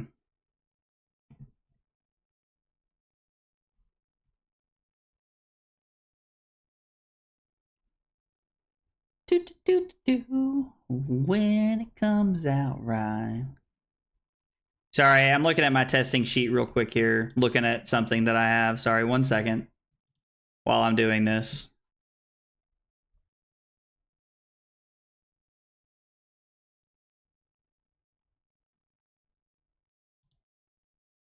I don't know.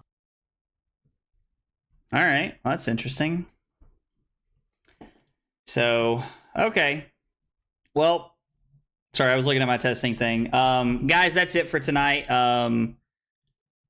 Everybody who come by and hung out, I really appreciate it. We got in 7 good games tonight. You know, like there was only one where like we didn't really play, and that was because we just obliterated our opponent with that 29-point turns, like turn 1. So that was a cool turn. But you know, I mean, tonight, like I feel like tonight was a good night. I got a lot of good reps in. I feel like I learned a lot about like mistakes and like where I can pick up some different things here and there. I'm learning more setup turns about Lexi, which is where I want to be. So I don't know. Overall, pretty good night. I appreciate everybody who hung out tonight, whether you're on YouTube or Kick or wherever you're at. I appreciate y'all hanging out. If you guys are on Kick, we're gonna find somebody to raid. I've been trying to show love to the community and raiding people when I see people on, so we're gonna find somebody to raid. But thanks for hanging out, guys. I will not be back this weekend, celebrating my mom's 50th this weekend at the beach, so I will be back on Tuesday. Tuesday is giveaway day, August 1st. Don't miss it. We're gonna be doing the giveaway live. So you can hit ! giveaway in the chat to find the giveaway video. If you haven't entered that yet, you should. There's some pretty cool stuff that I'm giving away. And I'm going to do that live on stream before I get back into some Flesh and Blood. So I'm going to pick up testing pretty hard when we get back. It's going to be a lot of testing, like probably going to be like, 4 nights a week. I'm going to be playing Talishar online, like trying to get some testing in. So probably a lot of streams coming up. So anyway, thanks for hanging out. Check out the giveaway. I'll see you guys next week. Have a good weekend, guys.